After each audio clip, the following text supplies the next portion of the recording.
Lucky Lefty podcast, Onora Boys in the building, brought to you by Onora Whiskey, OnoraWhiskey.com. We are that, it's that premium American whiskey, and we are that premium podcast.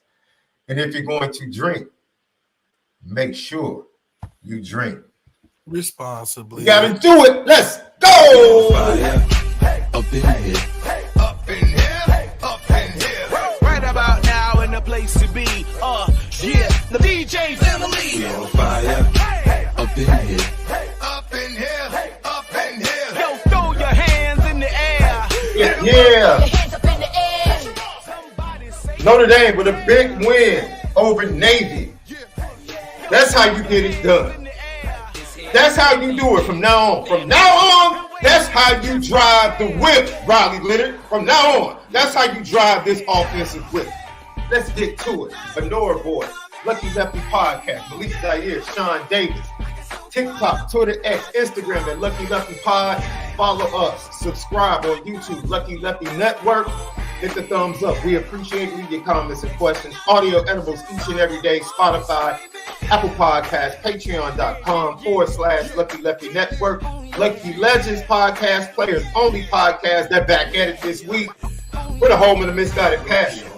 Always committed to making sure that we spin it different.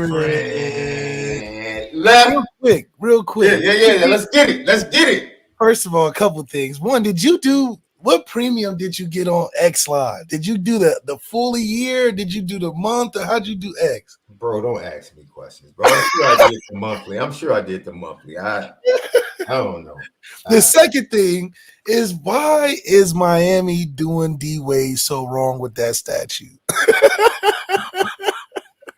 That's how they treat boys from Chicago, man. That statue looks so crazy. D-Wade looked at it, was like, but he approved it though. He saw the statue weeks before and approved it. There's no way he approved that. They have pictures on the internet this morning of him with the sculptor approving it prior to. I don't know if he had just approved the pose. The pose is cool. That's the pose that was against the Chicago Bulls. This is the crazy thing. This is after hitting a game-winning bucket against the Chicago Bulls. When he stood on the said, "This is my house. This is my house." That's where the pose came from. Once again, Chicago always has to be part. Our demise always has to be part of someone else's greatness. But that statue is definitely the demise. They need to redo that. I don't know how they're going to redo it, but they need to redo that because that looked like Thanos. Thanos played the lead. Oh man. Oh my God. And Gabby's face after she saw it unveiled. I thought the unveiling was dope though. I like the way they and the box, the smoke. Yeah, that was dope. Everything was great. That was dope. Everything was great except the face. Oh man, that's a classic. Me and his son looked at him like, "You see this?" They didn't even say nothing new. Crazy. Notre Dame fans, let us know, how are you feeling going into this second bye week? Florida State next on the docket at home.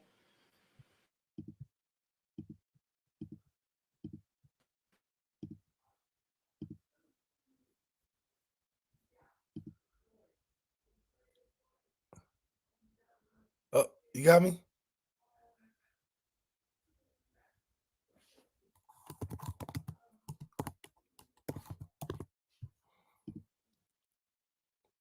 Oh, you got me? Uh-oh. I think it froze. Are we on? Oh, snap. Is it me? Oh, okay. If it's just me, we will get it right. I don't know what quite happened.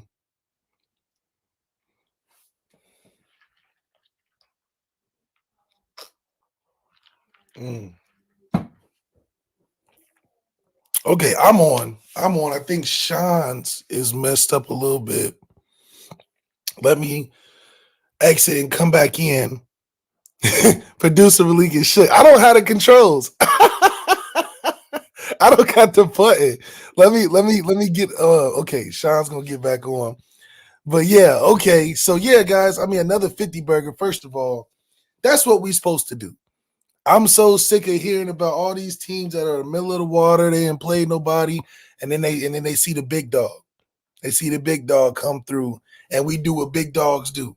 The first quarter should have told you everything you need to know. We go down and score.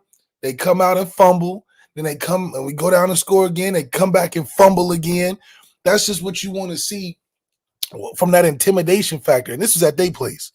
We always find a way to play better at their place. Now we need to find a way to circumnavigate that and play well at home as well, just like we had a fast start against Navy. That's a big win, more for the psyche of college football and those guys, not for me. Not for Notre Dame fans. We knew we was going to put a good amount of points on the board against them. But at the same time, we had to let college football know it's like, hey, I know y'all love to hype up these underdogs and these once-in-a-lifetime players, and these teams are making all these new changes. But let's be honest. They're still the middle of the road. This wasn't no Charlotte. This wasn't no Memphis. This wasn't no Children of the School Deaf and Blind. This was a real football team, and I think we put that on display in a big way. One, because we were able to find the sweet spot for us. All three phases of the game looked really good for Notre Dame defensively, and just the tenacity that we came out on defense, I loved it. Riley Leonard looked good. Now, granted, I do believe, which we talked about all week, we were the more talented team. Hell, their coach Newberry even acknowledged that we looked like an NFL team, and we looked like it on Saturday. They had a hard time, one, because they a lot smaller than us, but at the same time, we were able to execute. Their defense gave up an average of 400 yards. So for them giving up an average of 400 yards, we took advantage and then some, which is right on schedule. Al Golden, the masterful fox that he is, putting together a great game plan and had guys believing, because we were flying downhill now. It's one thing to be passive, but we were flying downhill. And so, all around, something special. Okay, there we go. Got him back. We might even have to run the theme song back. My Chicago people were trying to take me out, man. I don't know what happened.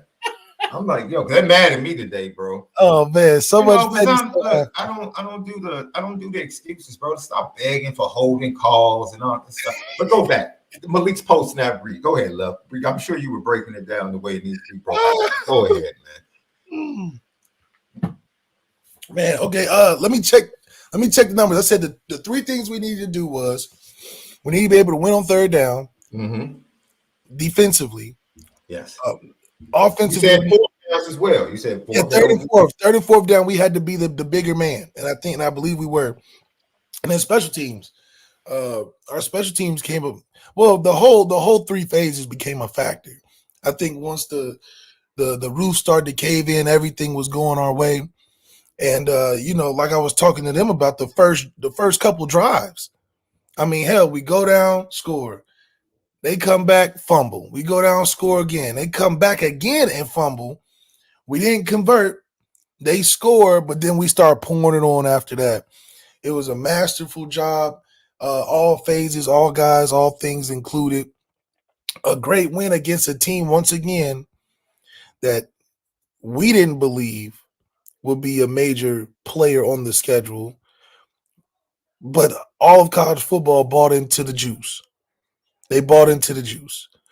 And to be honest, that's good pub that we were able to come in there and show. But we knew from the jump we were a more talented team. We're hitting that stride to where we're starting to tack on points and run away with games. But still, guys, we would be no different than what we said at the beginning of the season of this is a schedule that we can clean the table with. We can clean the whole table. So is it impressive? I don't know. I think it's more on time and what was expected from the beginning of the year. I think the NIU game is what makes all of this a little bit different. We beat NIU. We're still doing the same thing to Navy that we did this Saturday. And like we said, Riley is going to look better during the regular season because it's set up that way. That's why this season was not about the quarterback. This season was about getting eating everything on the plate and getting ready for the big meal in the playoffs. So this is right on time, right on schedule. We're finally starting to play and rev our engines the right way. We got the right formulas and combinations going. Defense, of course, came to play. But this time, when you see the offense come to play like defense, now you seeing the scores that we've been expecting all season. We started with after the bye week with Stanford, put a good number on them, put a good number on Navy, and now we got to put a good number on Army when it comes to it. Jeremiah Love, we talked about him being the focal point. When he gets going, everybody else eats, and I think we got to see that. Just an amazing player that we have. And then, Riley Leonard doing what Riley Leonard does. He was quick to take off today, but he knew that he was going against way smaller individuals. And I told him, be careful now, because they was trying to wrap his ankles, roll his ankles, all type of crazy stuff. Just like how the Saints player did to Justin Herbert. That was crazy. I didn't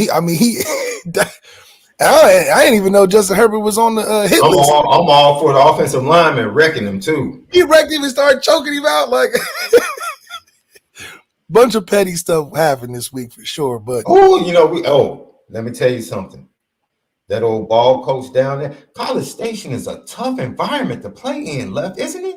I guess it is. 110,000 boy SEC teams out, man. He scored 30, was it 24 unanswered or something like that? When you play at night, playing at night in College Station in front of all those fans, I don't know how you could go down there and win a game. That's tough. That's got to be tough. They started pouring it on Brian Kelly towards the end. Because it was a good game. It was 17-13. And then here they come. Boom, score. Boom, another score. Boom, another. Because I was at DraftKings watching, because I had to get the multiple games. They had the Wisconsin-Penn State game right here, the LSU game. And every time I look back, Texas A&M was in the red zone. I'm like, wait a minute. Didn't I just see them score? Was it a replay?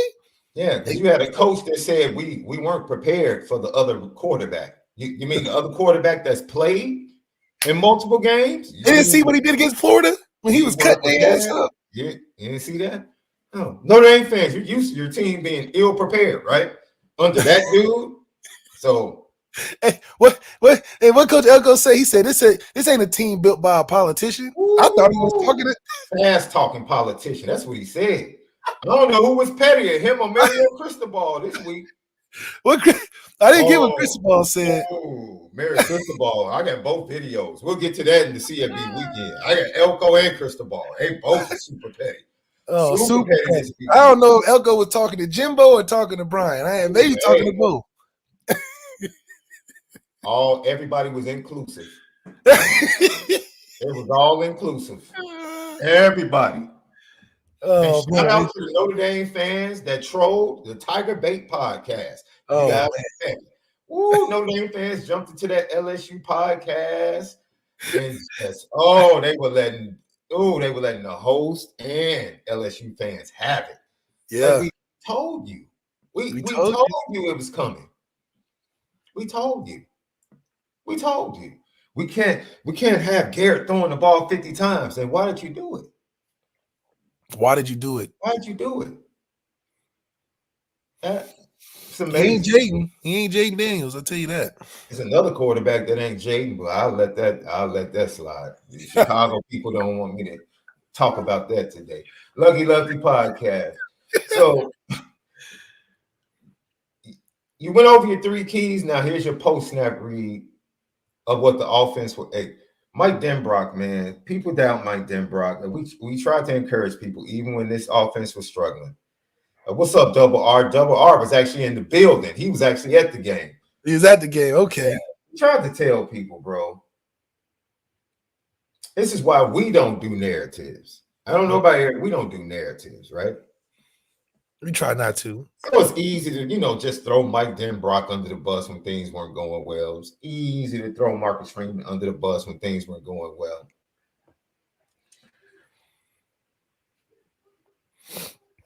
They're getting a lot of opportunities to score points the last 3 weeks, aren't they? From a defensive head coach. He's doing everything he can, calling timeouts, fake punts, fake field goals. Like, hey. He's playing football. Oh, he's playing football. He's not playing thickball as a head coach. He's playing football. Like he said. That's what he wants to do, right? Playing to win. We don't do narratives here. Did the offensive line block better? Yeah. Did the quarterback play better? I mean, I think everybody played an elevated version of themselves from the week before. So when everyone does their job offensively, more than likely, things are going to look better. And everybody's going to put you in the position. But it's still, I'm not going to sit here and act like. Oh, go ahead. This is what you do. Go ahead. Navy and Army are not Alabama. What did we say? They're 7-0, but they give up 400 yards. 400 on average? Come on now. They was out there looking like a pee-wee football team, trying to tackle us. And, I mean, I'm not going to act like we have slayed a giant. We did exactly on schedule. We was behind. We was playing behind ourselves. We were playing we're playing a shadow of ourselves. We're just playing like ourselves now against a team that's, come on now. I don't see them crossing the great horizon of being a top 5 team anytime soon. I think they've maxed out of their capabilities because speaking of Navy, speaking of Army too coming up. They in literally the same boat, figuratively, metaphorically, however you want it. But still, we're not beating any giants. Now, I would love to take more credit, which we will, of Texas A&M doing well. Now, I think we caught them a little early. But they caught us a little early. You've seen Roscoe Jenkins, right? Let me talk my talk. You've seen the movie Roscoe Jenkins, right? Yeah. You remember when Roscoe and Clyde were arguing about their race back in the day at the table in front of Lucinda? Yeah. And Roscoe took his cup. Yep. I beat you once before. And I beat you again. Even worse this time. Yeah. I think while Texas A&M has gotten better, you don't think the offense has gotten better? Because Connor Wegman is not getting any better, ladies and gentlemen. Him specifically is not getting any better. And Al Golden will be well prepared for Marcel Reed in the run. You don't have to worry about that. I can see Al Golden right now. Oh, this kid is dynamic, man. Oh, man. If we don't get a cap on him, he might blow us out himself. Al Golden's gonna talk about Marcel Reed like he needs to be in New York in about 6-7 weeks. Oh, absolutely. He's gonna pump the kid up and then just come out and destroy him. Come out and destroy. Yes. So Notre Dame would beat Texas A&M worse. Yes. Especially if it's on a neutral field. Yes, they. Oh yeah. And they finally gave us some love. They bumped us up how they should. I mean, usually they like to like just tinker the faucet on us and not give us a slow drip. But they gave us a rightful place. I think. What did I say, Lef? When everybody was complaining about the AP poll, and I said, give people a reason. Give people a reason. Give them a reason. 50 points is a good reason. Give them a reason. And I think Marcus and destroy a ranked team. Give them a reason to move you up. We didn't do the good old good steward. Let's just get 35 and no. Freeman said we're gonna keep going. The same opportunity was there. The same 50-point opportunity was there the week before against Georgia Tech. The same opportunity. It was there. Pour it on. Marcus Freeman can't afford not to pour it on every time. Man, don't give me a little side gravy. Just put on the whole thing. Just keep going. If they had kept going with the second unit, Keidron was going to score again. It's good. Yes. If they didn't kneel down, Keidron was going to score again. They would have scored again.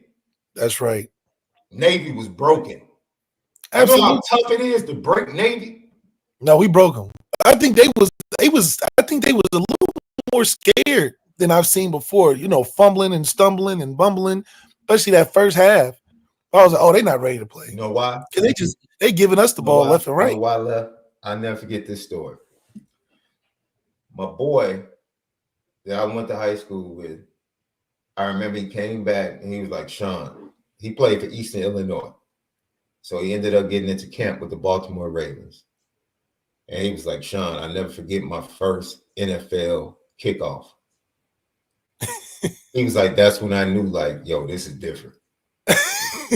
He was like, because watching kickoffs in college is one thing. But he's like, when you watch an NFL team run down on kickoff, and he said those are the backups. He's like, bro, man, they was going down and smacking stuff. I think Navy saw that. I think the Navy offense saw our defense is not stopping. We were clobbering them. I mean, we were coming down. I mean, even there's on the no chance we're stopping these dudes. Even on the fake, when they start, they run, they try to send somebody down the field. We was on all that too. We was on all of that. So I was more impressed with how physical we looked in the front seven, just punishing dudes, punishing the running back, punishing the quarterback.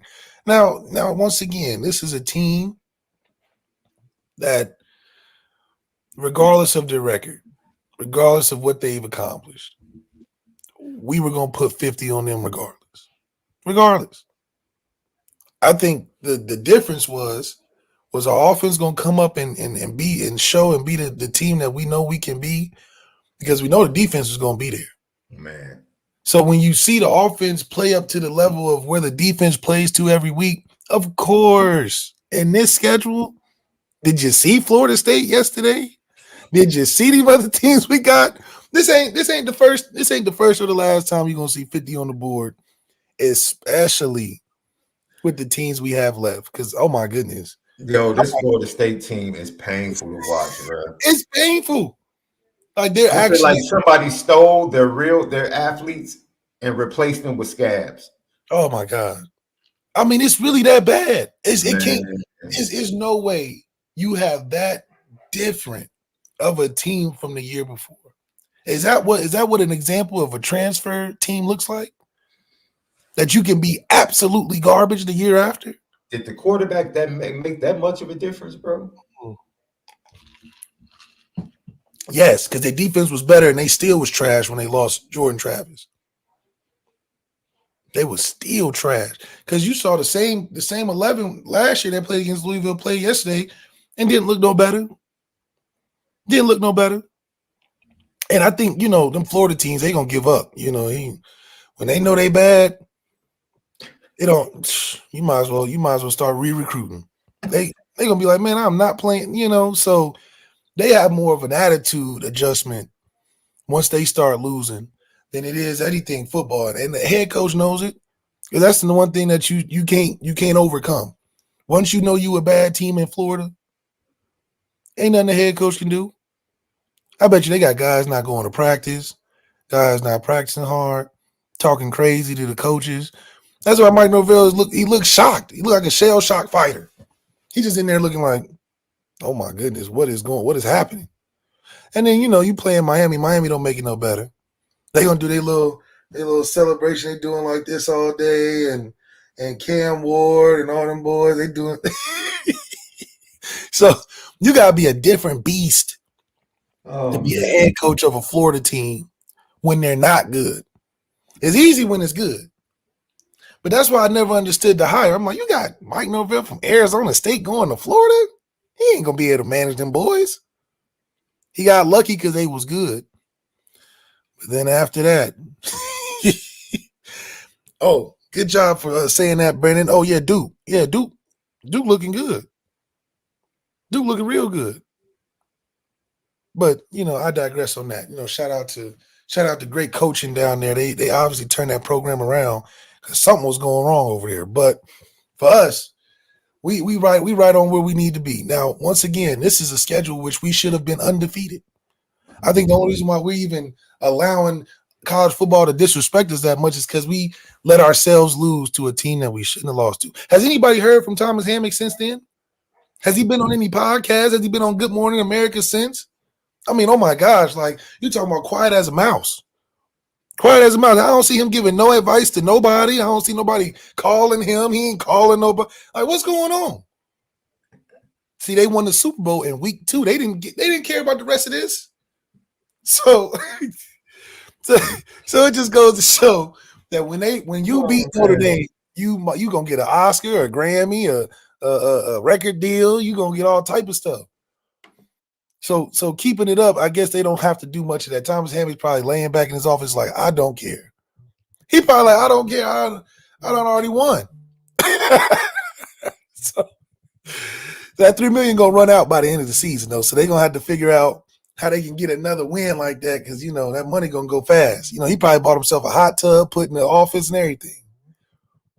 Probably. But for Notre Dame, Marcus Freeman is continuing to get better as a coach. I think that's something that you can identify early, is that his coaching acumen is getting better. But at the same time, when you got a good team and you're actualizing and bringing out the good in the team, now you feeling yourself a little bit. You feeling the right way. His head ain't down at the press conferences no more. He ain't, woe is me, this the craziest thing in the world. It's really good to see Marcus Freeman look good. Look, man, my takeaway, especially with the post-snap offensively, is that this offense, as we talked about on Friday, it's not about systems. It's not about Mike Denbrock. O-line plays better. It's going to impact the play of the quarterback. The quarterback plays better. Your wide receivers are going to look better. It's an operation, and they all must run concurrent.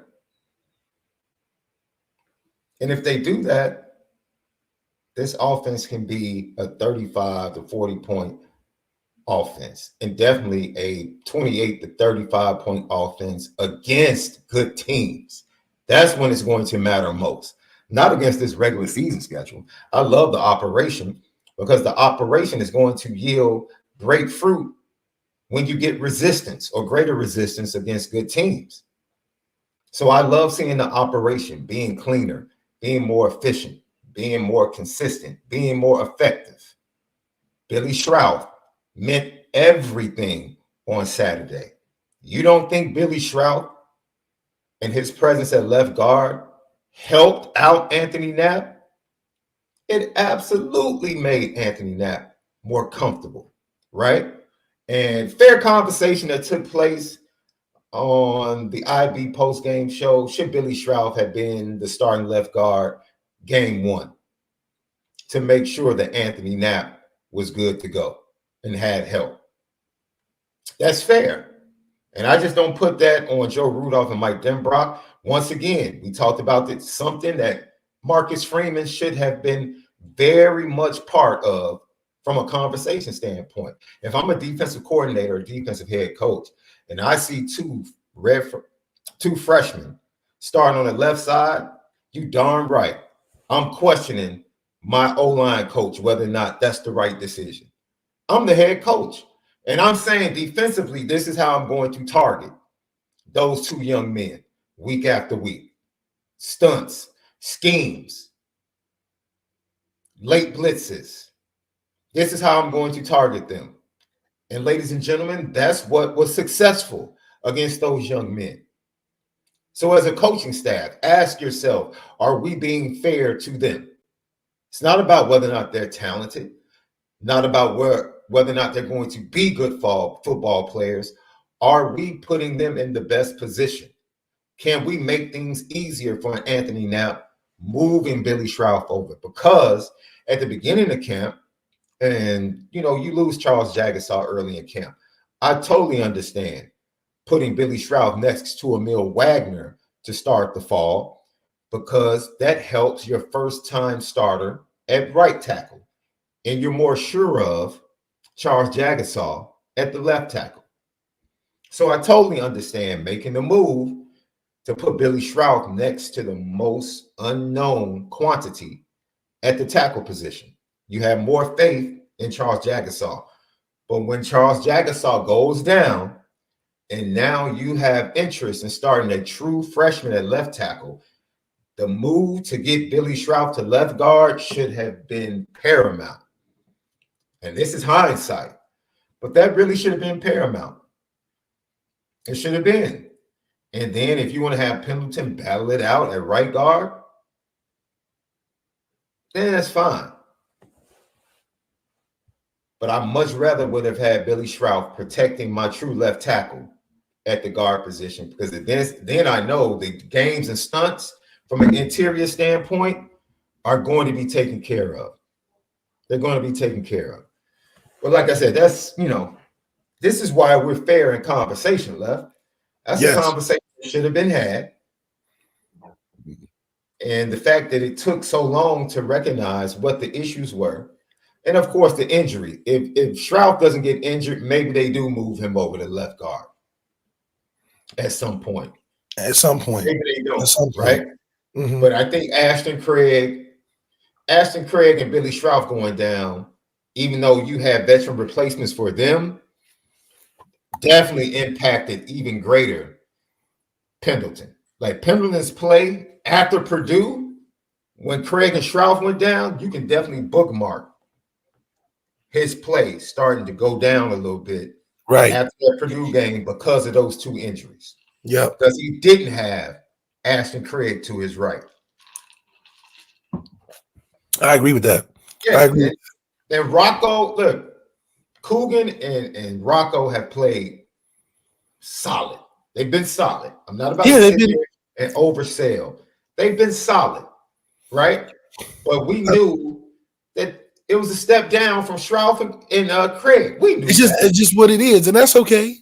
That's okay. Just like this is a step down from having one side of Blake Fisher and Joe Alt. Just like that, at that point, at one point, it was a step down when you had Ronnie and Q.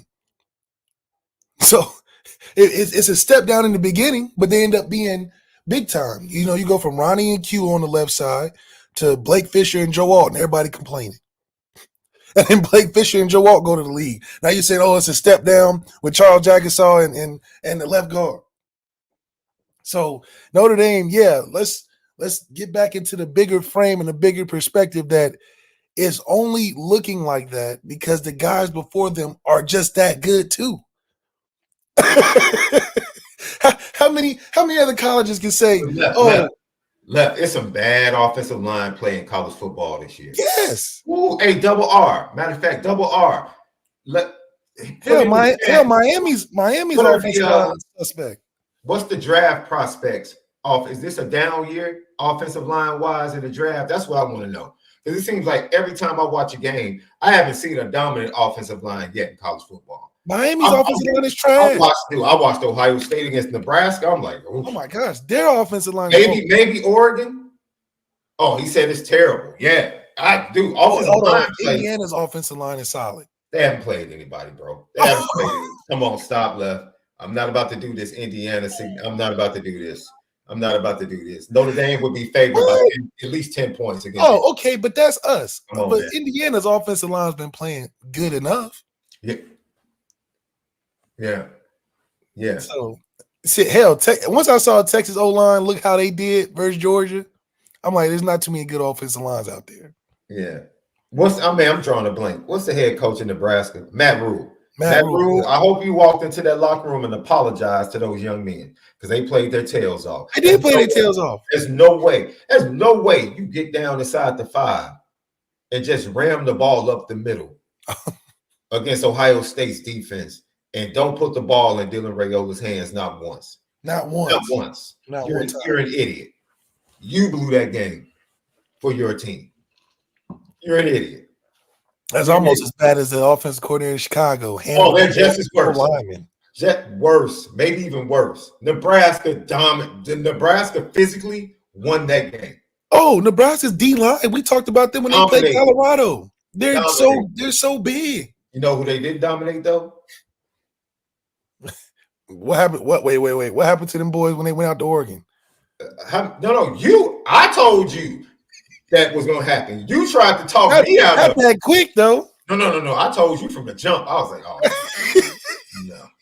It was like 35 in the first half or something crazy. The speed discrepancy. it was just too much. Come on, that was like Illinois playing Connecticut in basketball. I was like, you were like, no, man, y'all look pretty good. I'm like, Left, we have I flew out there and got an experience for sure. The yellow jerseys was everywhere. Sure. So now we can come back and deal with the rest of the sorry Big Ten. Sorry, that's right. The sorry Big Ten. Sorry Big Ten. We can deal with the rest of the sorry Big Ten. I know Oregon is like, ooh, this. And Drew Pine let me down, man, because they could have beat Alabama. Stop lying to yourself. And then, it was 3-0 going in the half. Yeah, say that again. I'm sorry. It was 6-0 going in the half. Come on, Drew Pine. When has Drew Pine not let you down? I just figured that ladies and gentlemen, see, this is a feather in the cap of Marcus Freeman. Do you see Drew Pine at Missouri? Marcus Freeman won 9 games with that. Yeah, he came in and the announcer was like, Drew Pine's in, and within seconds threw a pick.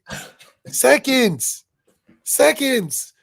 You can't go take a regular snap handoff. You got to throw a pick off the rep. So Drew Pine lost that game because Missouri's defense was right.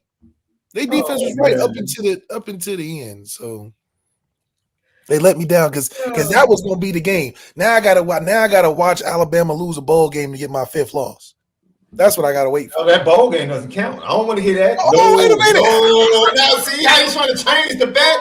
Lady, change the bet. No, change the bet. We said the season. No, we said the season. Oh, we said the season. Stop. He's trying to change the bet. I'm not changing it. Yeah, you're trying to change it. Wait, no, they're gonna lose to Auburn. They're gonna lose to Tennessee. Wait, they're gonna lose to who? It's a rivalry game. The fact that it's a rivalry game. Lose to Auburn, bro. It's a rivalry game. Duke's playing. How are they losing to Auburn? I don't want to hear that because they almost lost last year with a worse team. Okay. So they're gonna lose to Tennessee because they got Tennessee this. Or no.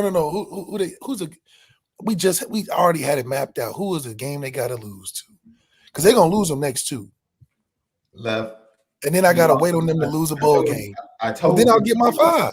I told you 3 weeks ago you lost the bet. Wait a minute. No. Because you didn't expect the Georgia win. Oh, LSU. Yes. Oh, LSU look trash too. Jesus. Yes, they are trash. They can't stop Marcel Reed. You think Jalen Milroe's not about to run through them? Jalen Milroe trying to prove himself as a passer, and until he get out that delusion, they gonna make that game tight. They gonna make that game tight. So I got them losing to LSU, and I got them losing. Shoot, Oklahoma didn't look bad this weekend. I'm not gonna count on it though. But that Auburn and LSU game to lose. Man, you should continue to pray for that. Continue to pray for that. Let's get to the defensive side of the ball. Go ahead and continue to pray for 5 losses by Alabama.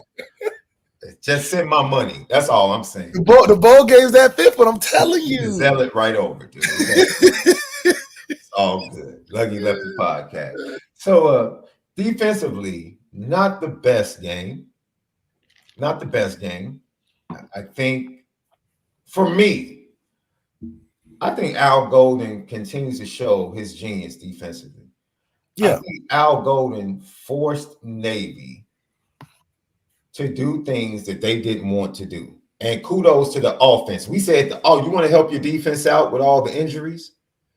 Start fast, score points, force Navy to speed up. Yeah. Force them to speed up. Offense did that. Every time Navy scored, then the offense responded and put the pressure right back. Navy never got the feeling like they were getting their footing.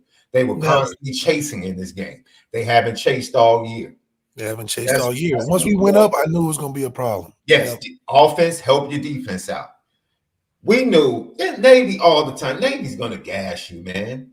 They force you consistently to be sound fundamentally. And the moment you have a breakdown in angle pursuit or anything, even on the big run, the touchdown run, Josh Burnham could have been more aggressive on the edge and forced them back inside to the pursuit. But even in that, the linebackers, Jack Kaiser, and Snead, just had poor angle pursuit. Just poor angle. Pursuit. And Blake Horvath took it to the house, right? We didn't close that gap. You see, he ran right when he ran through that gap. Yes. Oh, he's off. If we would have shut the door on that, I think 24 had a good block. He got around, but it's going to take a lot more of those to beat us, and they didn't have it in the team. Yeah, and I'm nitpicking because Josh set the edge, but I wanted him to set the edge more aggressive. He set the edge. No, he set the edge to give his linebackers. Yeah, the linebacker didn't fold in because the corner had the outside. Right. Josh said the edge. He got to fold in there. They said a good little block. Yeah. He was out of there. Yeah, but if he hits that outside shoulder a little bit more and maybe causes him to pause, I have to cut back a little bit. But that's nitpicking. But you take away the two big plays for the most part. They played pretty. You could tell Christian Gray was upset because they were playing for no big plays in the passing game. Keep everything in front of you, tackle, use our pass interference. He was just a little antsy. He was on it. He was on it. Christian Gray was on it. If you're gonna tug, and then run. Yeah, he didn't have to tug because he's faster. He wanted it too bad. He just wanted it too bad. That's all. Dude, he thought he was kidding. Play with Kent, yeah. They were in a dance competition. They're like, man, take your hands off his shoulder and just run with the young man. That's right. And then he got beat by Kent early on a third down play, but the pressure in the face of Horvath, they weren't able to connect. But you could tell he was uncomfortable, right? They were forcing him to play off coverage. Oh man, yeah, he didn't like. They found out early that they didn't have enough. I think that's what it was. Navy found out early that we just don't have enough to last all game. Especially when they started making mistakes, which we haven't seen from them all year. Mm-hmm. And them being down as much as they were early on. I'm like, those are two things they haven't been able to face all year. So to overcome that and beat a better team, it was too much going on. Well, we said on Friday's show that the head of the snake is Teska, right? Horvath is playing well, but Teska's the head of the snake because they use him up the middle. They run him to the perimeter. They use him out of the backfield and wheel routes. He's the one. If he gets going, it's going to be difficult because now they're going to open up the other avenues and doors and start hitting you with all types of options offensively. And we start hitting him. That's what it did. They shut the dive down. That's I don't care. You can spread their offense out or you can bring it in. If you shut down the middle runs and force them to strictly be a perimeter run offense, that's exactly what Notre Dame was able to do. You're going to be effective. You're going to be effective. And that's what they did. Their big runs came from the quarterback on the perimeter.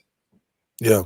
And healthy Horvath or not, we scored 51 points. Horvath ain't making no tackles out there. Yeah. So it don't matter if Horvath was healthy, full-time, half-time, part-time. They ain't scoring 51 on our defense. When have we given up more than 28? Left.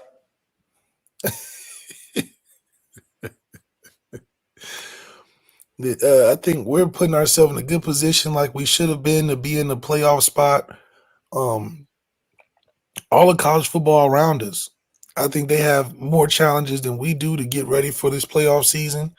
We just got to stay consistent, continue to filter guys in to get them that experience so that when it comes time, we need to filter guys in the playoffs.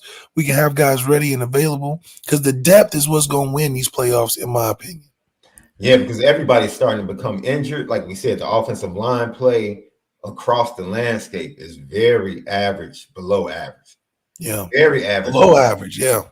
And that kind of puts everything into perspective for the Notre Dame offensive line that has suffered major injuries to their top three offensive linemen. Notre Dame played the first 7 games, a bulk of their first 7 games without their top 3 offensive linemen coming into fall camp. And I still would say their offensive line might be middle of the pack. But we still living off of that. I'm telling you, we living off of the credit in the bank. The credit of that the O-line has built up in the bank of the football world. We still rise above a lot of the teams that we're seeing that have been average and are still average. I don't think we're an average offensive line. I don't think we're the elite with all our guys healthy, but we're not far off due to the fact of great coaching, great scheduling, and these guys are still good players. I don't think you make it to Notre Dame as an offensive lineman without being a transfer like King Madden that just naturally aren't that solid. You got to be pretty dang good because you're talking about guys coming in playing in year 1, year 2, like a Charles Jagasaw, like a Ronnie Stanley, like a Q Nelson who coming in and playing, like an Liam Eichenberg. Even Liam Eichenberg came in, sat a year, and ended up playing for 3-4 years. Aaron Banks, we saw him yesterday, come in there and shake it up like he's did and play well. And now he's playing for the 49ers looking good. So you're not making it. If you make it to notice, it's like making it to Duke. Or in this case, UConn, because UConn's killing it right now. You make it to UConn, you a certain type of player. And now with a little fertilization, a little growth, a little experience, you're going to be fine. You're on your way to the league. It's automatic. It's automatic. Yeah, McGlinchey, another one. So that's why it's not like, I think there's a trial by fire before you get to Notre Dame, and then if you get through that, then to get to Notre Dame, you're going to be set. You're going to be set. Hopefully it works like that in basketball. Shout out to Shrewsbury. Keep giving him a lot of love because he's doing his thing, man. He's doing another 5-star visiting for the Florida State weekend. I think they have the 3rd ranked recruiting class right now. And he's getting into the media. He over there doing little interviews with the team. I'm like, okay, Shrewsbury making a foothold. I'm liking it. I'm liking what I'm seeing in the basketball side of things. You see that? You get a pat on the back. You see why I'm patting myself on the back? Because I told you this was coming. You told me this was coming. I told you how good he was, Left. I told you how good he was. I told you the connections he had to the NBA, the scouting world. I told you, do not, everybody's shocked. Oh my God, Notre Dame is getting the time. I told people this was coming. This was coming, yeah. I mean, he just had an ACC Player of the Year, Freshman Player of the Year. Like, the man knows, and he knows how to build relationships. Ladies and gentlemen, he got the best player to commit. He didn't call him from his office and say, yo, man, thank you for joining Notre Dame. They drove to his crib.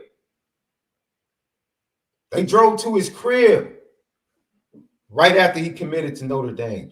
The man knows how to recruit. This might be the best recruiting trio basketball and football Notre Dame has had. Because girls basketball, they on their way too. So is that the 3rd one you saying? Yes. Niel, Shrews, and Freeman. Just strictly from a recruiting standpoint, this might be the best recruiting trio Notre Dame has had. Yeah. Yeah. It's panning out. It's panning out the right way. Well, girls basketball been on top for a minute. But Niel is not taking a step back whatsoever. So it's good to see us recruiting the right way with the circumstances that we are under. Just imagine if we didn't have these restrictions. Shoot, we talking about building the empire over there. So, man. So I'm excited. Yeah, the defense, I think the defense, let me tell you why. Navy normally runs 77 plays on the year. They ran 56 plays. Yeah. The starters probably played somewhere around 42 to 45 because the second string came in for the last 2 possessions that Navy had. So let's say they played 42 to 45. This is the importance of this offense picking up because you need your defense that has suffered injuries to be fresher, not to play as many plays, and to get out of there fast. Let's get these teams, let's get Florida State out of the way quick. Get them out of the way. Force them to go to, what's this? I know Brock Glenn is the starter. I forget the name of the backup. It starts with a K. Karanki, whatever. Get him in the game quick. Yeah. Take him out too. Get to the walk-on. My point is, get your starters out quick. Let the game be over. Move on to Virginia. Get them out the way. They're just like they got last North Carolina. They're terrible. That's another 50 burger. Get them out of the way. Go to Yankee Stadium. Get Army up out of Get here. Army out the way. That's another 50 burger. Out of here. And then Thanksgiving weekend, go out there to the Coliseum and man. And that's another 50 burgers. They falling apart left and right. Embarrass them. Put that cat Miller Moss on a stretcher. I mean, USC's falling apart, man. It's sad to see. It's sad to see. But these next couple games, it should just be the floodgates are open. We talked about being dominant coming into the season. And Keegan Young needs to have 5 touchdowns by the time he gets to USC. 1 touchdown per game. By the time he gets to USC, he's working on 5 touchdowns as your 5th running back in the room. 5th running back. Well, Devin Ford is technically the 5th. Well, I mean, Devin Ford gets more run right now. Yeah. If we did running back Olympics, Keegan Young. We know this. Now, if you do Olympics, he really might be up there with Love. It might be 1 and 2. I don't know if I go that far. Not yet. Not yet. Because in the Olympics, the versatility of Aeneas will come into Aeneas is 3 for me. He's always 3. Jadarian, hey. Is he all right? I think he got hurt or something like that.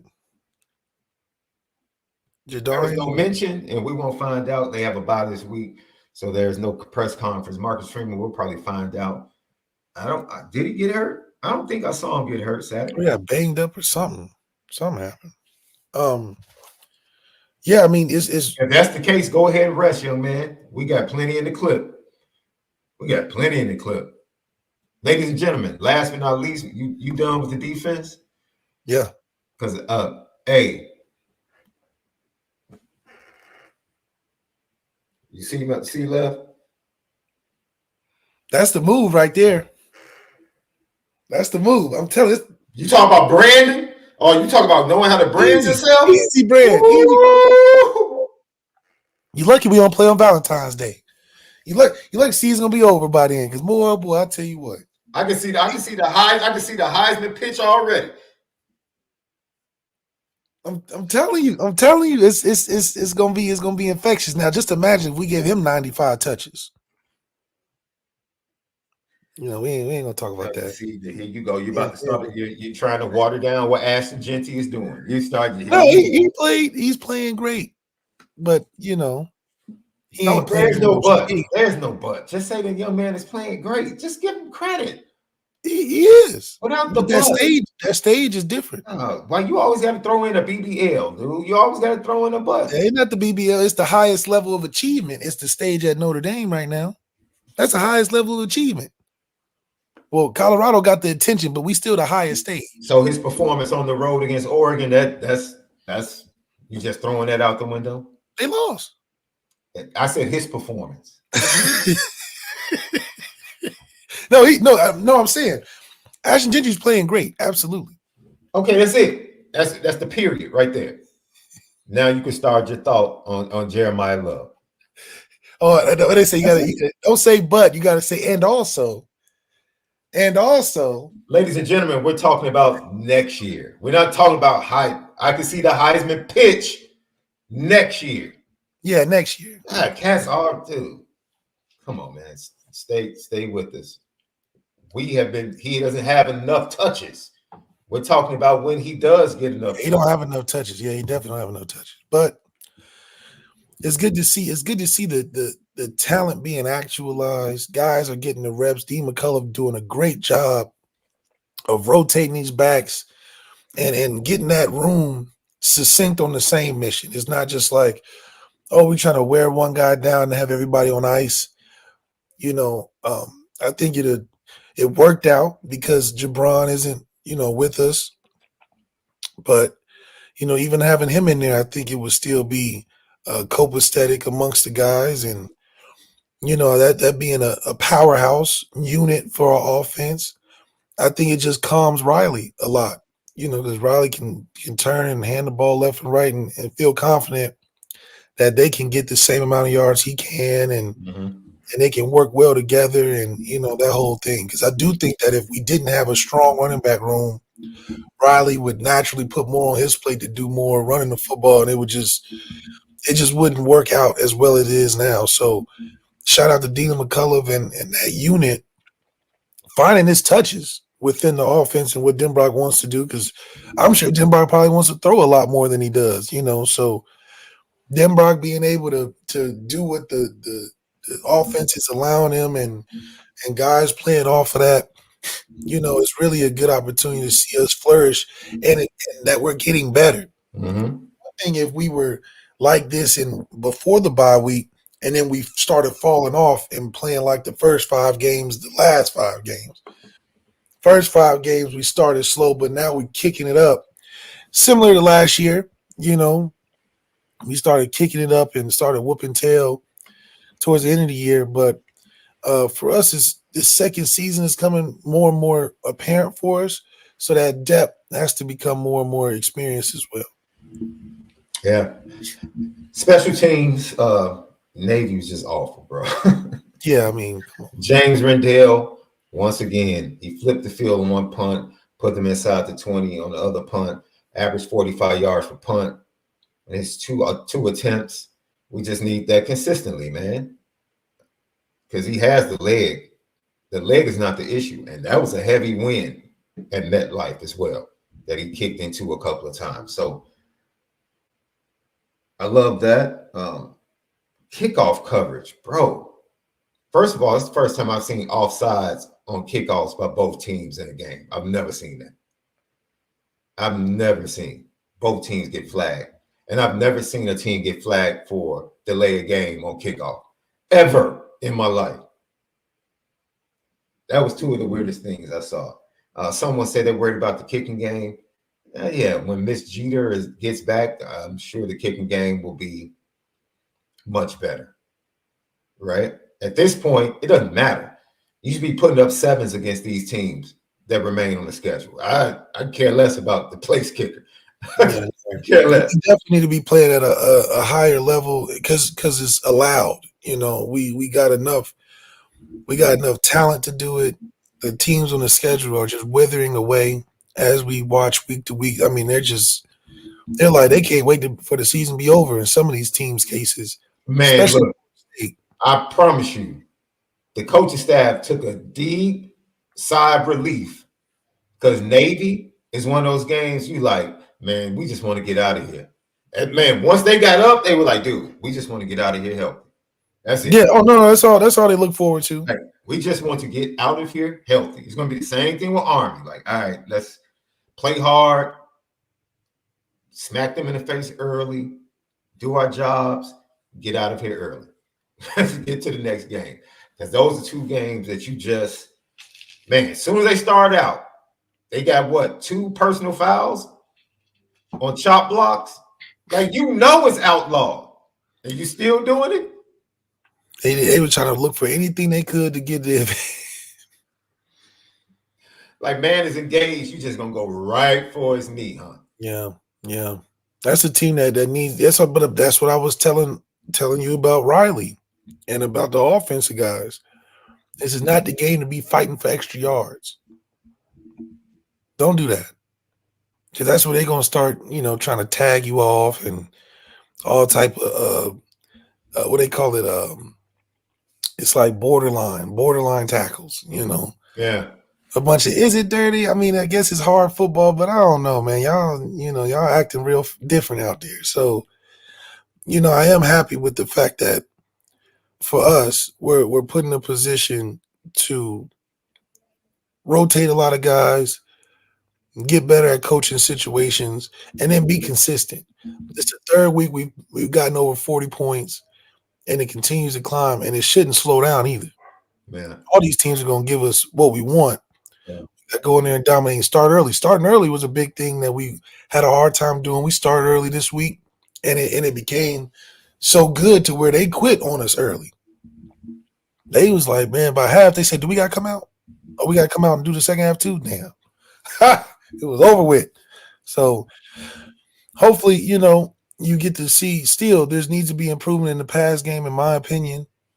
I still believe Riley can still develop to be a stronger passer through these weeks, getting ready for the playoffs. And, in the Can I nitpick for 1 second? Yes. Young man, you're already in shotgun. If you're throwing a quick screen to the perimeter, you don't need to take a step back. Just get the ball and let it go. You're already in shotgun. Literally, get it out of your hands.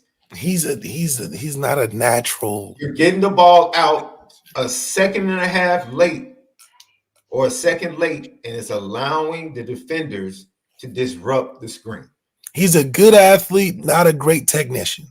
And that's nitpicking, right? Because there's growth everywhere else, but that's an element that could end up being important against a good team that's trying to apply pressure. And bookmark it now. Bookmark Sean saying this because him fixing that little thing right now is getting shrouded by all the accolades and all the things that we're doing when we're blowing teams out. Because you already heard him in previous press conferences. We're winning, so what we got to talk about? We're winning, guys. I can throw it better or whatever, but listen, we're winning games. So, I hope that we can continue, like you said, to get that confidence. I think a lot of it is confidence as well. Denbrock is doing a good job of easing guys into it and not just throwing them the whole kit and caboodle and being like, well, they can't do it all. Mm-hmm. He's been slowly progressing them. Love to see the tight ends get a little bit more involved, like Eli Rairdens and your Mitchells and those guys included. But, when you score 51 points, it's hard to really, say what else needs to be done. I think we handled it exactly how we should have. And it's funny because it would be interesting to see us go in that gauntlet of a schedule like some of these SEC teams are doing, like, and seeing how we fare in that circumstance. But like we said, when you get to November, that's where the real contenders start to appear. And as you can tell, college football start dwindling down to where you recognize, okay, these are the best teams coming in the fold. Shout out to, once again, Riley Mills, Howard Cross. You guys have answered the bell. Yeah. 4 consecutive weeks. Everybody was coming for your heads, questioning where your leadership was as the seniors on that defense side of the ball. You stepped up. And we're one of the few teams in the country it's getting easier as we're going. It only seems easier. Yeah. Because of the other teams are falling apart. One. Yeah. And two, we knew there was things we could work on to get better, and we're actually doing it. Jack Kaiser, bad angle on that touchdown run by Horvath, but other than that, yeah, you played one of your best games, and I think they leaned on you because of your knowledge. Yep. Of the option defense, option offense, and playing in it in high school and playing against it. Notre Dame, what they saw. Look, telling Bryce Young, this is what I'm talking about. Making the decision, Bryce, we love the way you're progressing, but this is not the game for you.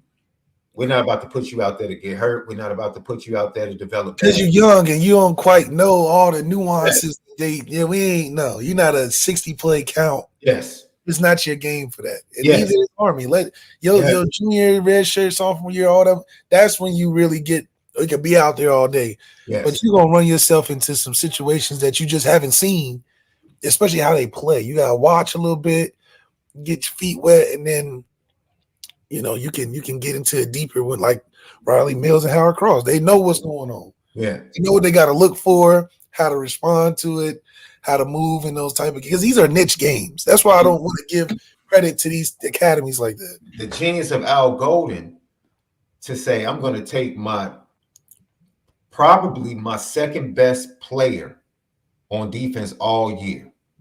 It's been Xavier Watts, and then it's been Jordan Clark. Yeah. Against Navy, Jordan, I'm putting Jaden Osbury in to play a hybrid of cover these running backs in the passing game, but because they're not going to throw it they're not going to like take advantage of that. Yes, and add an extra linebacker to the box for the run game. Yeah, just take this game. It will get you a couple plays, 20 or so, and be cool and be happy with that. Because this ain't the game for you to be sticking your head in there all day.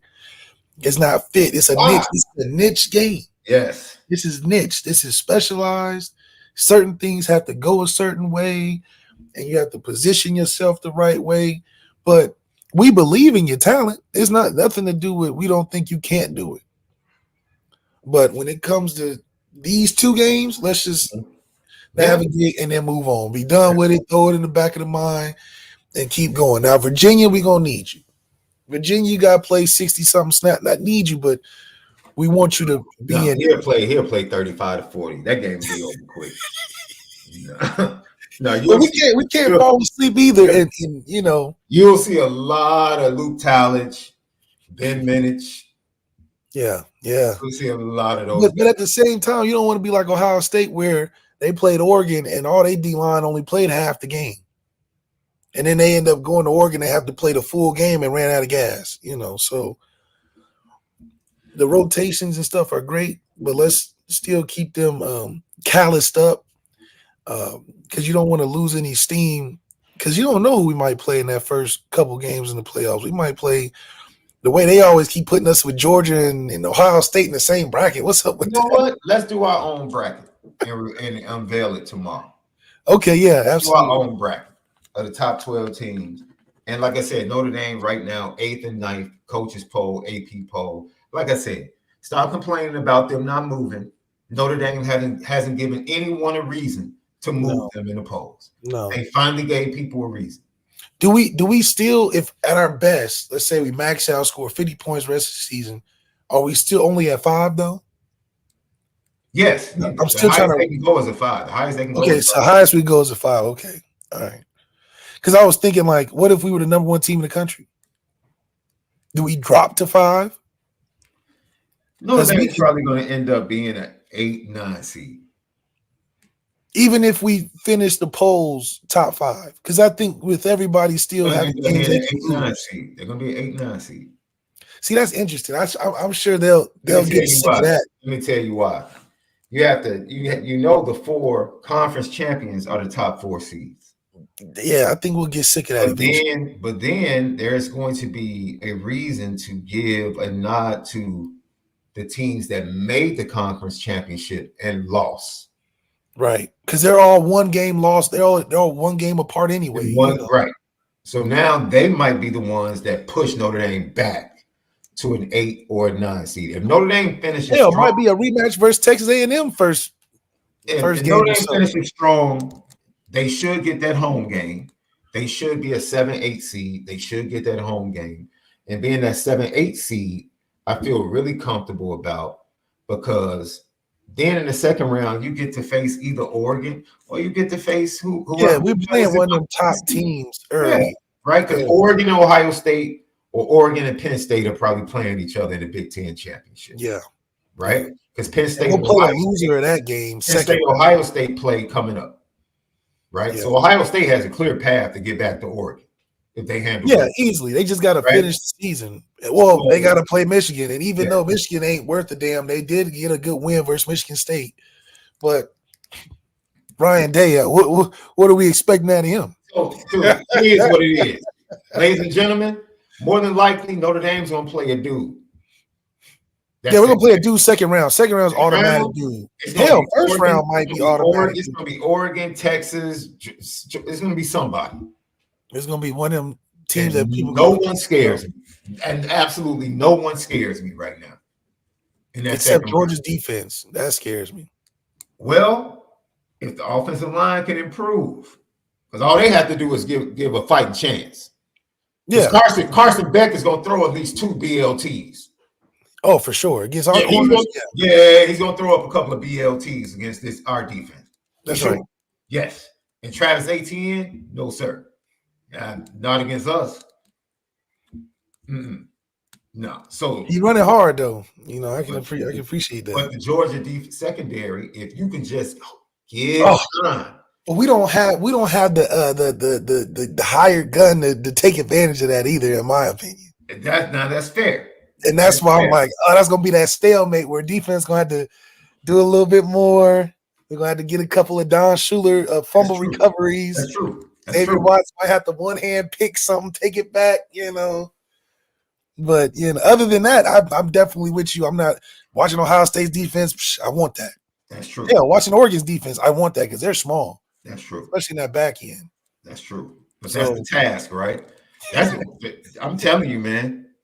The Georgia defensive line scares me. That's the only defense I'm like, all right, because then Riley's quick to get gun shy. Oregon start running around and all that. Oregon speed scares me.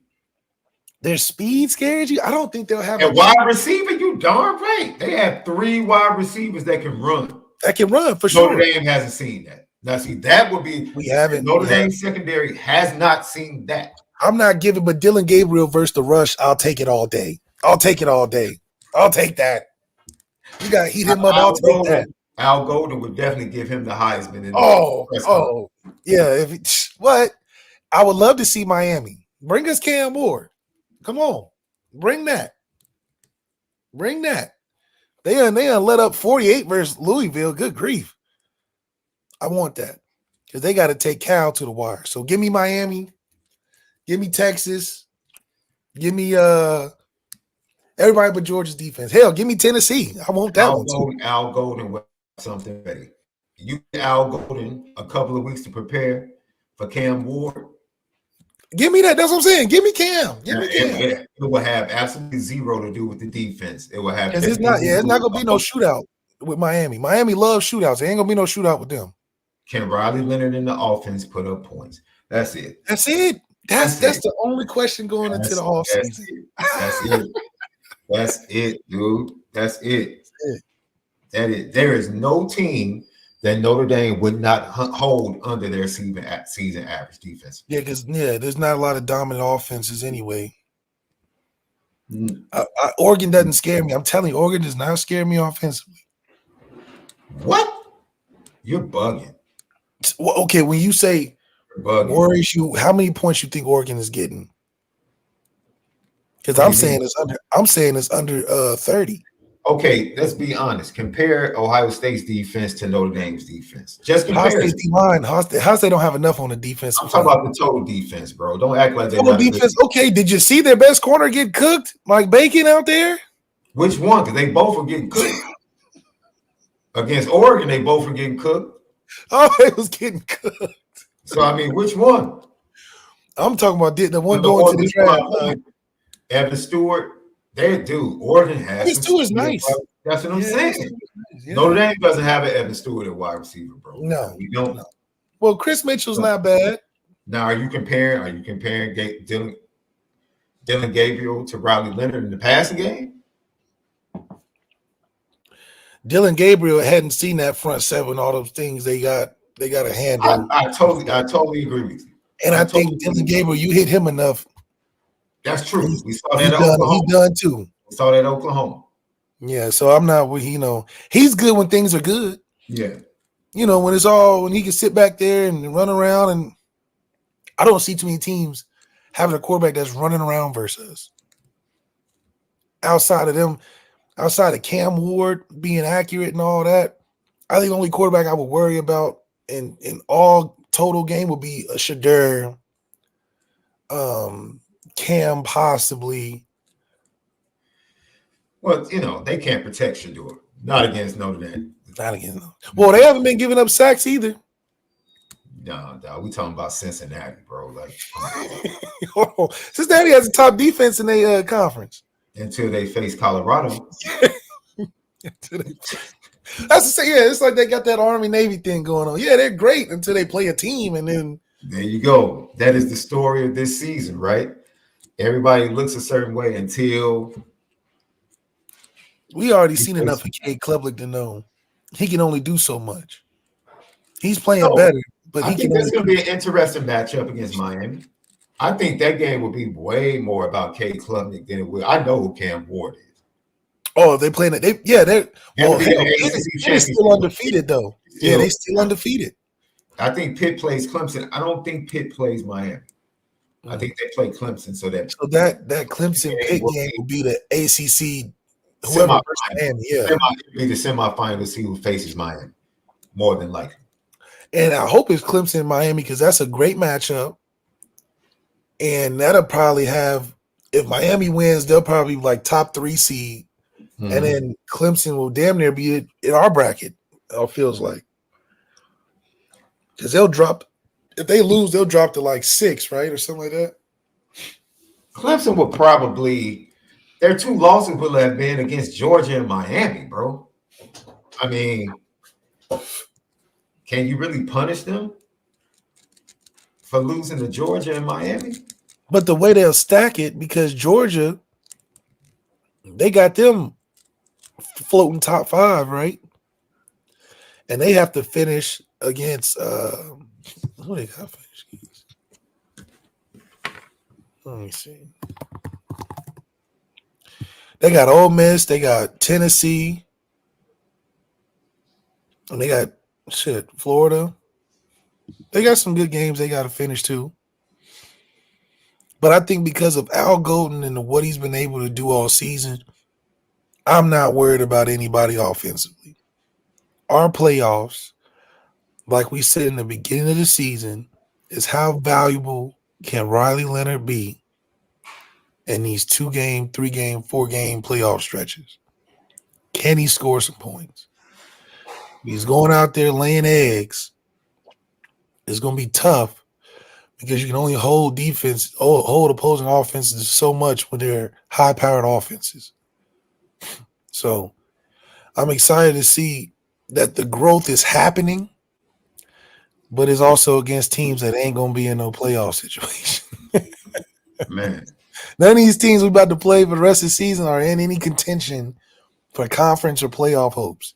So this is about continuing to get stronger in our own confidence and having some things that we can go to when in doubt. If we go through spurs where we're struggling, what can we get back on track with? I think that's what we find out in the first or the rest of these games that we have, just because at the end of the day, when you get into playoff situations and win or go home situations, you got to put things through your best players. And we've seen Jeremiah Love handle not being able to get the illustrious 100 or so carries and still be productive when he does get his chance. We've seen Jeremiah Love be productive in tight situations, scoring the football and having good runs to keep our offense going. But the key outside of Jeremiah Love is how well can we get our receivers involved if the run game's not there. Now, granted, the run game's always been there. But say we go against the Georgia, they're taking away the run game. Can Riley Leonard win the game throwing the football outside the hashes? That's my biggest question going into a playoff situation. These last couple games, it's just all about how we can win in doubt. What are we going to? What number are we picking up the phone and say, hey, come save us. Come dial it up. I haven't seen us be in a position where the defense can't stop nobody and the offense has to pick up the slack and pick up the pieces and continue to win. That's a situation that we haven't faced yet, which hopefully, if it does happen in the playoffs, once again, Riley Leonard becomes the biggest factor. And how do you overcome that? Similar to Army and Navy or Navy not playing from behind all season, when they got behind in the first 2 touchdowns, it wasn't no catching up. It felt like a 1-score game was a 100-score game, a 100-score difference. So I do believe that Denbrock is thinking about that. At least he should be. And this is territory we've never been in before. Thank goodness that our schedule allows us to finish strong enough to be able to get a home game for the first game to kind of feel things out. And it's going to be cold. That's an interesting thing, that no matter what, even if we finish out and become a 6 or 7 seed, but a home team, who's going to want to play at Notre Dame in December? That's the question. Who's going to want to play? Hell, do we want to play in a home game in December? I'm thinking about December, the years of December when I was there. Them Decembers is hard winters. They hard winters, man. It's cold as hell. I think it's going to be a great playoff environment for any team coming to us. But man, These home games in December for the first round of playoffs, it's going to be tough. And then you got to think about it. If we win, do we still stay at home or do we go away the next game? Because if you get 2 December home playoff games at Notre Dame, shoot, I don't know who's going to be harder for. It's going to be harder for the other team or it's going to be hard for us. It's going to be a tough game either way. But it's one of those things to where I believe that depth is going to matter a whole hell of a lot. And the quarterback throwing that ball outside the hashes is going to matter a whole hell of a lot. So potentially 2 winner games. We know 1 winner game for sure. We finish strong, get a home game at home. And I don't think teams are going to be ready for that. Okay, so second round's neutral. Perfect. That's probably the biggest benefit we can have, probably financially. Let's get that first round at home, collect them extra greenbacks, them extra dead presidents for a playoff home game because we never had one.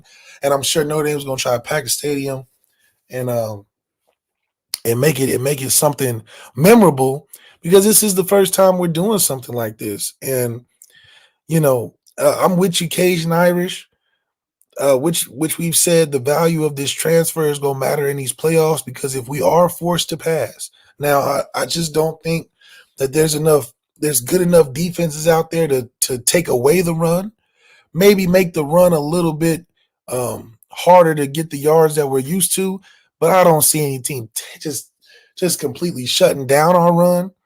But if it comes to where they're scoring, we're scoring, they're scoring, we're scoring, it is going to be interesting to see, okay, we need a score to win, or we need to go up 2 scores, or we need to we're down 4 or down 3 and we need a touchdown.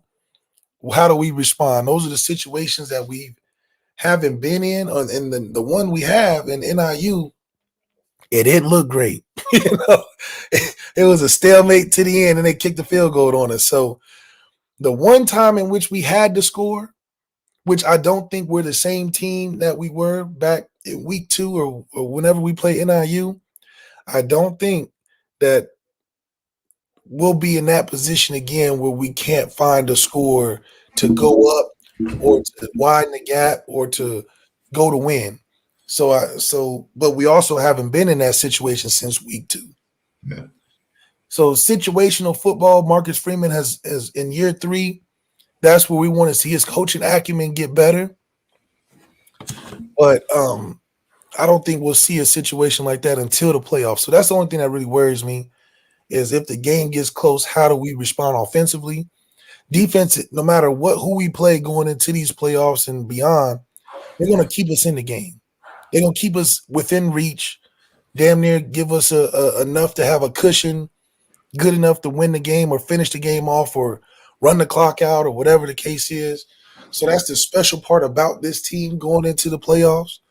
But, yeah, that Ice Bowl first home game, I just hope the weather holds up long enough. Because regardless of who's playing in it, a December game at Notre Dame has never happened. And then for it to happen, it's going to be – I know the history of it, right? I just feel like I've had this argument. For this team, play in the cold. Yeah. Because you have a running quarterback play in the cold. If you have a quarterback that can spin that thing, take that bad fella down to Indianapolis in the dome. Yeah, no, seriously. Like, can we choose that? For real. Can it really be in the dome?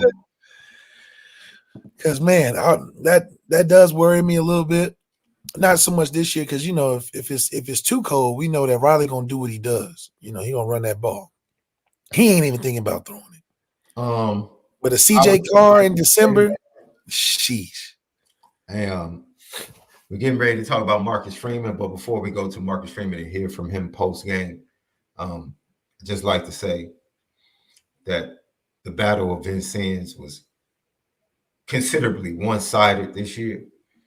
The number 2 seed in the playoffs resides at 111th in Vincennes as the Morgan Park Mustangs destroy Chris Burgess Jr. and the Simeon Wolverines 42-6. That's how we do it. That's how we do it. Best team in the city. That's how we do it. And I love Chris Burgess. I love Chris Burgess. Love Mikael Blade. They just not like us. They're not like us. It's been like that for years, Left. It's been like that for years. Shout out to them showing up, though. At least they showed up because they already knew what's going to happen. We got a true freshman wide receiver left. He might be Notre Dame worthy. Bears watching. He bears watching. Nasir Rankin, wide receiver from Chicago that Notre Dame is looking at. He was at the Irish Invasion. He balled out. Number 2 seed in 5A, Morgan Park. They got a tough task, though. They got some good traditional teams they have to beat on the way to the championship game. Yeah. So, but this is one of our best teams. Shout out to them. I just wanted to show them some love. My alma mater. GTV question, super chat. John Massey, Little Tunchi. Thank you for the super chat. Drew Pine. Interception, first pass, 3 total. That's Connecticut. Oh, Lord, here we go. Y'all gonna have to believe me at some point. Y'all gonna have to believe me at some point because I can talk. They're gonna show you. That's what I'm saying. I'm just trying to put the A plus B equals X. I'm trying to show you A because they're gonna bring B and it's gonna equal exactly what we talked about. 3 picks, get him out of here. What are we doing? But you know why he's been able to get these great situations? Because he went to that logo, that interlocking ND. Gonna fool a lot of people now. You're gonna get it's gonna position you in enough places where you can transfer your talent. Hey man, I'm a ban John Massey and Indy Milton fan. I'm just saying. I'm a ban my brothers, man. I'm a ban you guys, man. It's all fun and games to your quarterback from Connecticut losing your games quick. I'm trying to tell you, don't do it. The college football world doesn't do it. We're the only ones that seem to do it all the time. So maybe that's just our secret. Hossy 03 GTB question: how are Notre Dame's past 2 OCs doing? Let's see. Tommy's in the NFL, right? Tommy's in the NFL in some capacity. Tommy's a pass game coordinator for the lowly Browns. Now, they look better with Jameis, though. They look better with Jameis. Jameis Pass to Jameis. That's past the Jameis. I love it's like I think he does it. It's so funny how he does it because I'm like, I know he's serious, but maybe that's what he is just like Riley Leonard because he's being genuine. He's goofy, and you laugh at him, and you think like this dude has to be a joke, but no, that's really who he. It's really who he is. That's why I can't even be mad. It was the face and just the whole. I mean, he was quoting it. His message was right. That's why you got his message was right. He said, "This is the day the Lord has made, and we will rejoice and be glad in it." That boy thought he was in Sunday service, starting out a devotion. Boy, he thought. Man, I'm happy they won because if he didn't win, then everybody had the jokes and all that. But he definitely beat one of the best teams in the league, and he played good. Now, Kyle Hamilton. I gotta get on you now. You get on him. Get on him. Because now you got to close the door when they got the opportunity. Mm-hmm. It was right. I mean, all that stuff is fun and all that, but you could have ended the game just like them receivers. Y'all making Lamar get mad now. He took the braids out and had to throw the helmet for a minute because he like, all right, I did everything I'm supposed to do. Where my team at? Where the rest of the team at? Derrick Henry, where you at? He hasn't played his heart out now. Kyle's been playing great, but you gotta finish that game strong now. That's still a division rival. Shouldn't have been close. But hell, maybe the power of Jameis Winston and the Lord's Prayer and all he talking about we gotta do it for the logo. Oh, we ain't got no logo. We gotta do it for the he's the best. Yo. I think we have underestimated the treasure that is Jameis Winston, bro. But he had to go through a lot, though. He had first game started since 2022. Shout out to him for being resilient and putting in the work. Because you don't do that unless you've been working. That's right. And being a good teammate. I mean, he was inactive just the week before. So I think his journey is going to be one that's documented. From being at the top of the mountain and then sometimes getting shafted. I mean, good grief. I mean, I don't know how he didn't get a job like Sam Darnold's getting jobs left and right. You know what I mean? When Jameis has played well enough. I mean, hell, 30 touchdowns, 30 and say, okay, I get it, but still that's 30 touchdowns, 5,000 yards. Mm-hmm. So what are we talking about? Another one from John Massey. Get your questions in. If you haven't, we get right to them. Did you guys see Ben Simmons last night? He's still afraid to dunk or do a layup. I don't pay attention to Australian basketball players. Except Patty Mills. Everybody else? I don't even pay attention to him.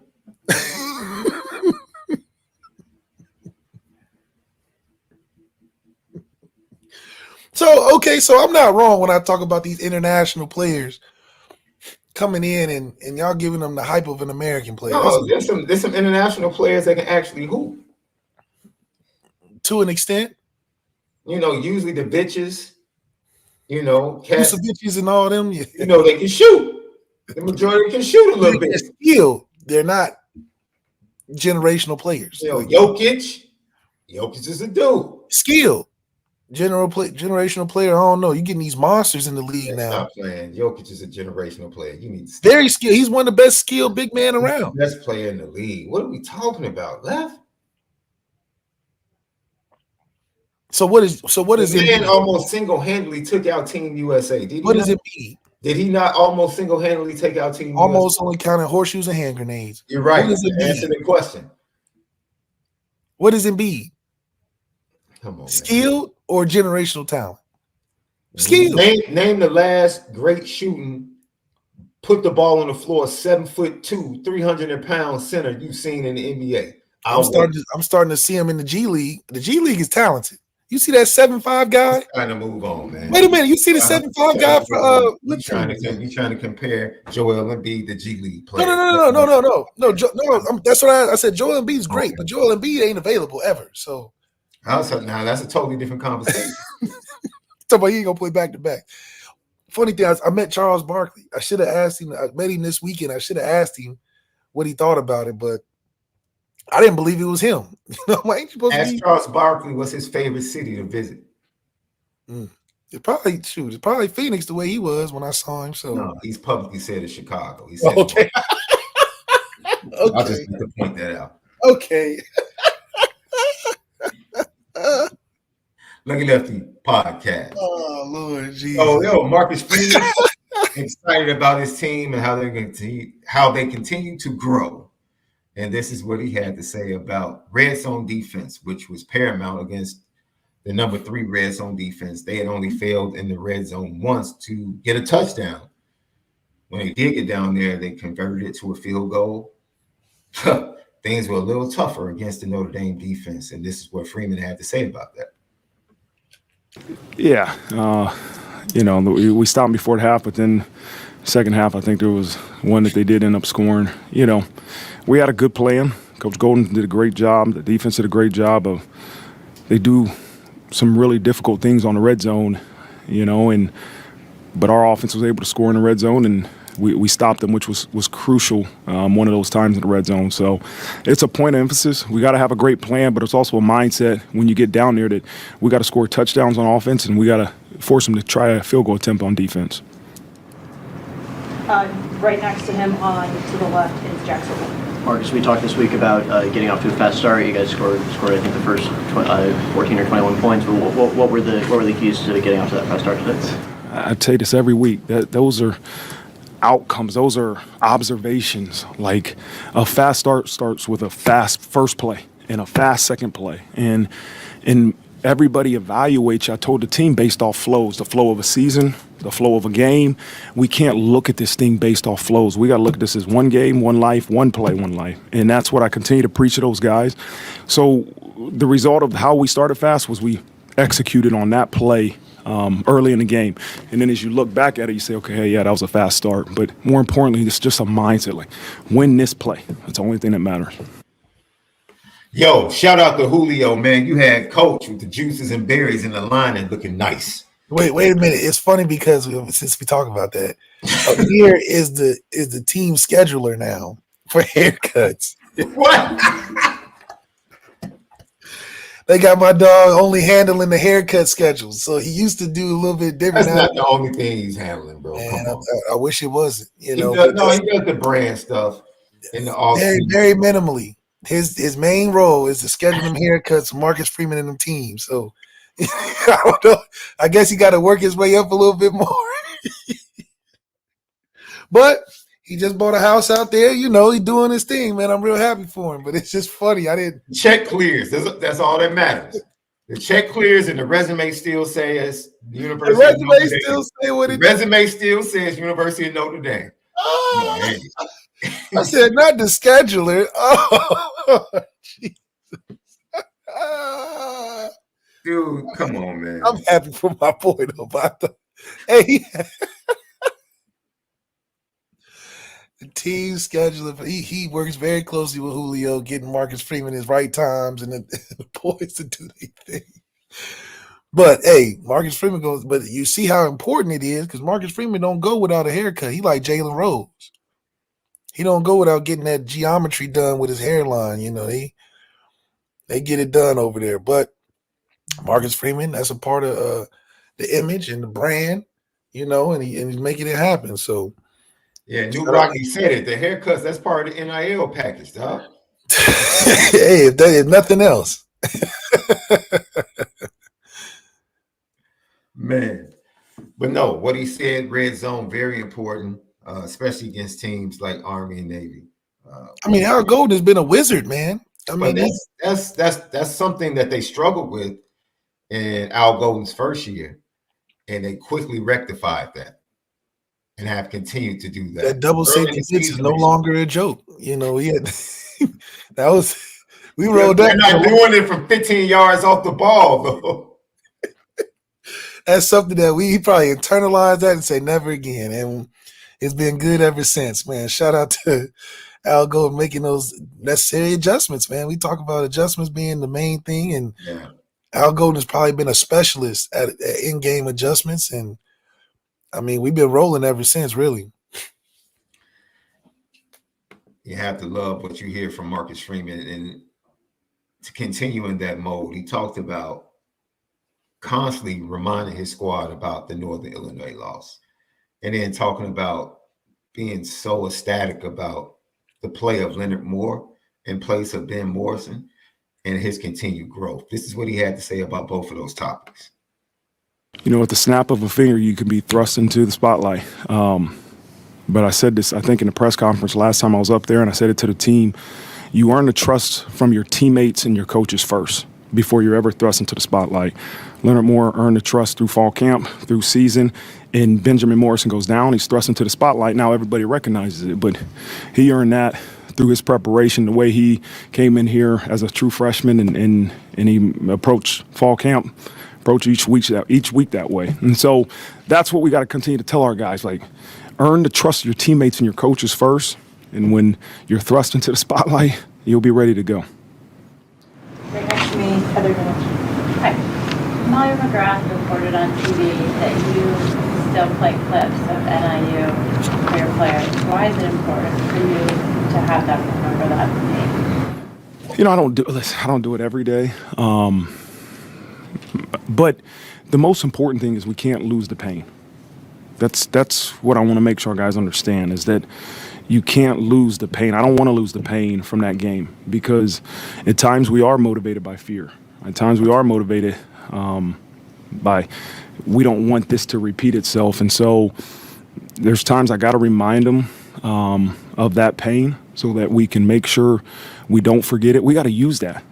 And like I said, we're going to be grateful for it if we utilize it and we learn from the lessons that it's taught us. But when you have success, sometimes you forget about that pain of what NIU left in all of our hearts and our guts. And so there's moments that I want to reflect on that, and I don't want them to lose it, and that's kind of when I use it for motivation.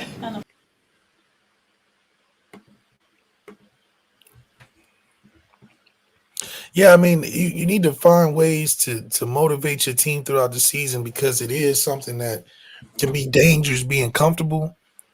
Us whooping these teams the last few weeks, you can get comfortable in the mindset because you know that you're most likely better than the team. However, we cannot forget of all the motivation we need looking back at week 2 of what we used to play like.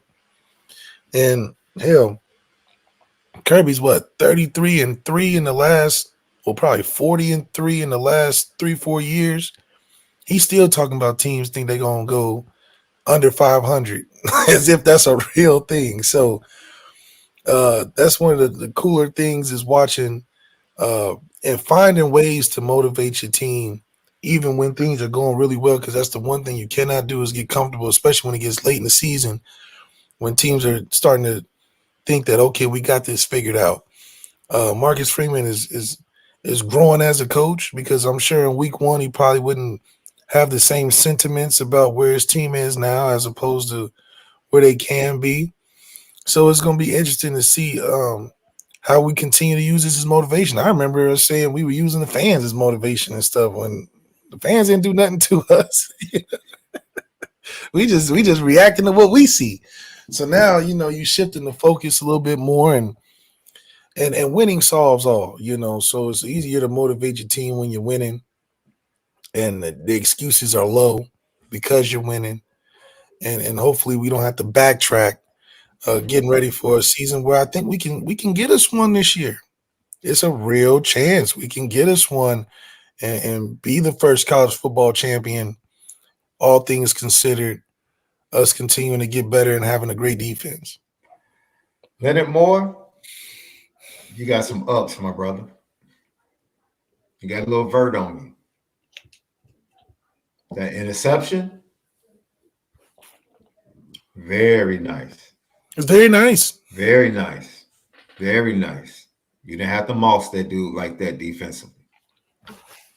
Lucky Lefty podcast. Marcus Freeman then went on to talk about learning, moving on, and getting comfortable, learning how to be a team that's expected to win. Marcus Freeman. We had to learn. I go back and I look at that week of preparation, and I believe the physical part was efficient, but there's a mental preparation, a mindset you have to have going in every week, and that's, to me, what I've learned as the head coach. Our program has learned, and we got to take from that game, is there's a mental approach. You better understand, if you don't prepare the right way, you can lose to anybody you play, and I don't want to ever forget that. Third row on your left, Pat Morty. Yeah, I'm on. Several explosive plays today. You guys have the playmakers. What are you doing to get them loose to make the big plays?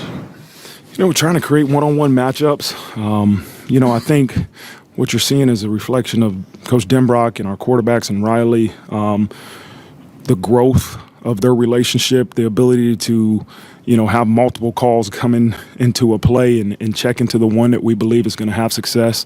There's a trust between the quarterback and the wideouts that's continuing to grow. And Riley's throwing the ball with confidence. Those are some of the big play passes. Listen, Jeremiah Love is going to create a big play. He's got a chance to create a big play every time he has the ball in his hands. And that's what, to me, you saw today. Some really good connections and executions between the wideout and quarterback, but also Jeremiah Love being Jeremiah Love. Jeremiah Love was indeed Jeremiah Love, averaging over 10 yards a pop on the ground. We've been saying, give him the ball. You give him the ball, great things happen, Love. Yeah, and it'll be nice to see us be challenged a little bit more defensively. Teams challenging our offense a little bit more defensively. Just to, continue to build that callus. Like I said, my biggest concern is if we were ever to be down, or if we ever needed the offense to overcome what defense may not have a good day that day. What is our response built in to that? Have we been practicing those situations? Have we been putting ourselves in the mindset of what if we are down, or what if we need to score to win? What if we needed to tie it up? What if we needed to widen the gap by a score? Those pressure situations that are hard to emulate in practice, but not impossible. We still need to look at those type of things, especially when you get into the playoffs where anything can happen. And a quarterback that has growth and steps to take that growth, but also is he capable? Hell, we don't know what we're capable of if we're stretched to the limits offensively. Defensively has played so well that I don't see us really getting into too many tight situations for the remainder of the season. But hell, what if they do give us Georgia first game? What if they do, give us a top 10 defense in the playoff stretch? How do we respond to that? So I think that maybe we see it, maybe we don't. Hopefully, if we don't see it, then I do think it's a smooth ride to the championship. But in a playoff era we haven't seen before, how do we respond? Now, the cool thing is we played at neutral sites. We've played at away games. We're used to that travel type of schedule. It's just how do we finish strong and continue to build confidence? I really do believe we have the team that can, and the depth that we can make an impact going deep into these playoffs.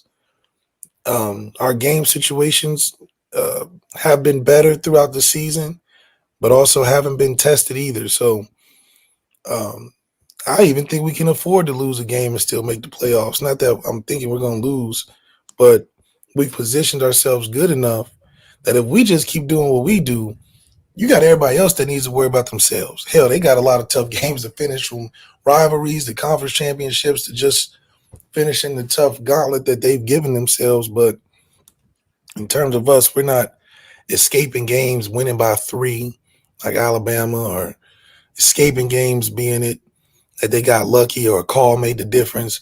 We've pretty much had a convincing wins. And like Marcus Freeman says, you don't want to ever get that comfortable where you lose sight of that. And then if you do get in the jam, you have no idea how to get out of a jam. So it's going to be interesting to see how we finish. Marcus Freeman then went on to talk about handling success, Left.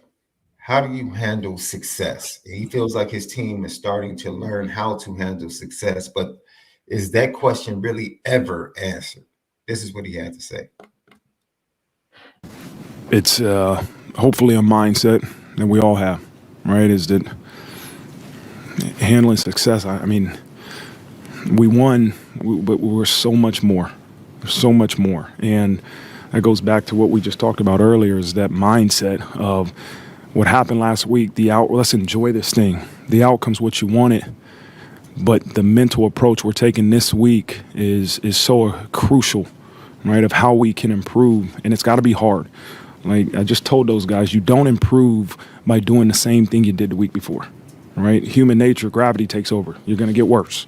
So we have to prepare mentally in a difficult way, physically in a difficult way for the next opponent if we want to truly elevate and improve. And so that's the mindset we have, and hopefully that's the reason why, as a whole, we've been handling the success that we've been having the past couple of weeks. That's part of that callous you're talking about, right? Like, he doesn't have it from a schedule standpoint, so he has to lean on the preparation and practicing against each other.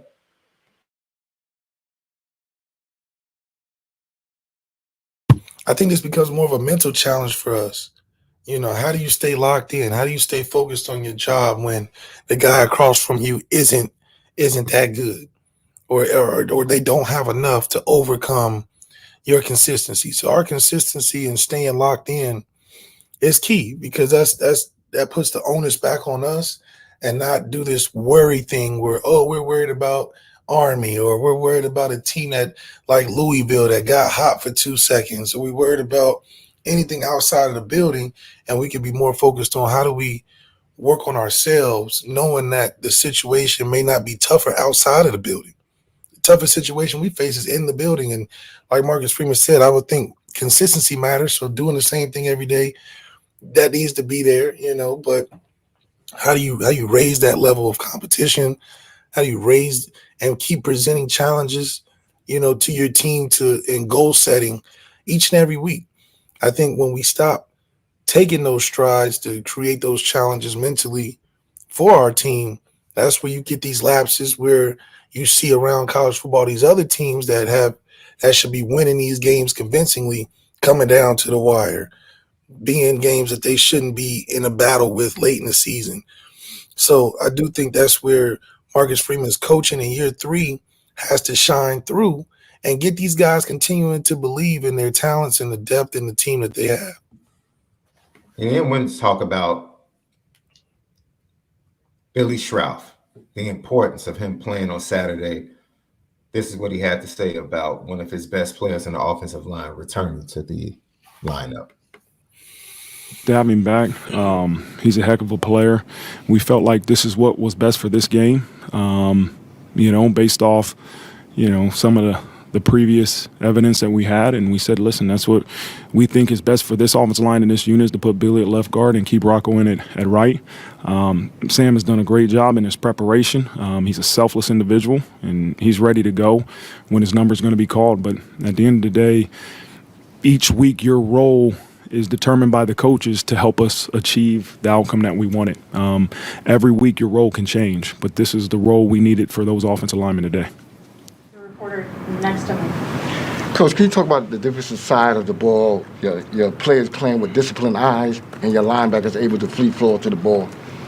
I mean, this is a challenging offense that, as you look at last year and this year, obviously there's more gun, but there's a lot more smoke and mirrors. There's a lot of stuff going on pre-snap that you have to play with clarity. You have to play with clear eyes, and that was a big point of emphasis. And for the most part, not the entire game. There's plays we didn't play with great eyes, and we got exposed.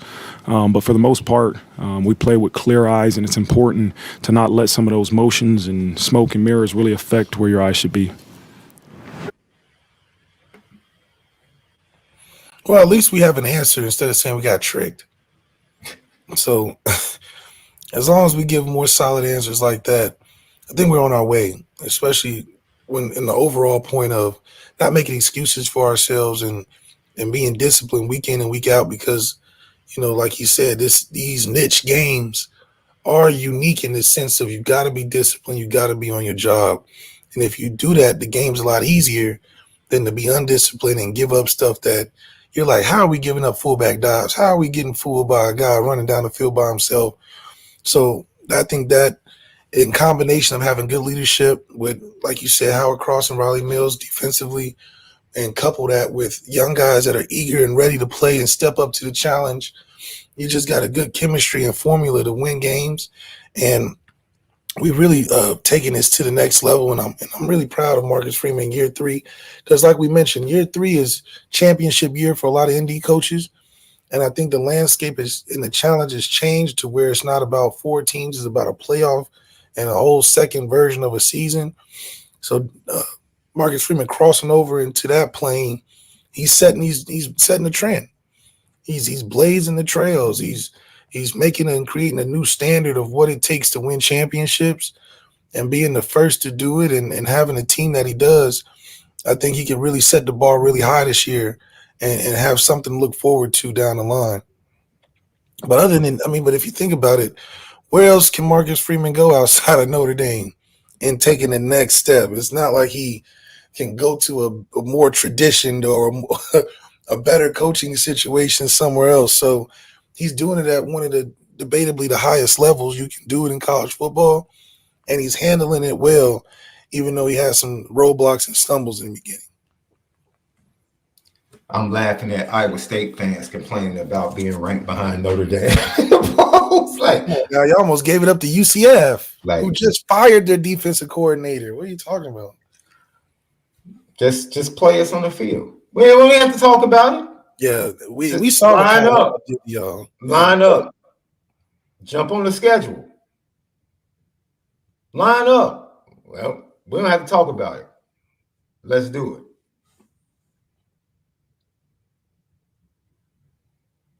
That's all I'm saying. Lucky Lefty Podcast. Your boy, here we go. Let's check him out. Riley Leonard.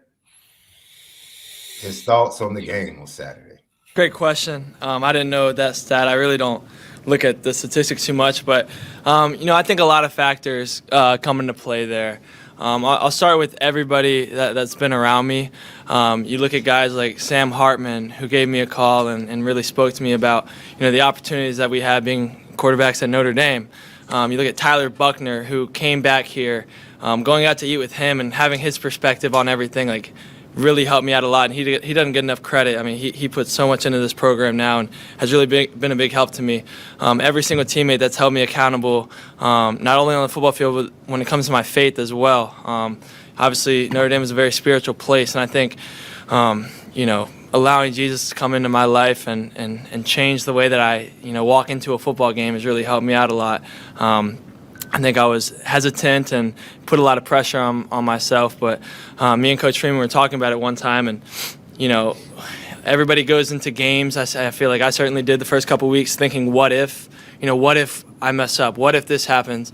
At the end of the day, if I go into a game thinking even if, you know, even if everything falls down and we hit rock bottom, you know, my Lord and Savior is always going to be there for me. Nothing's going to change with that. So that's been the biggest thing. And yeah, long answer, but there's been a lot of things that have helped me out.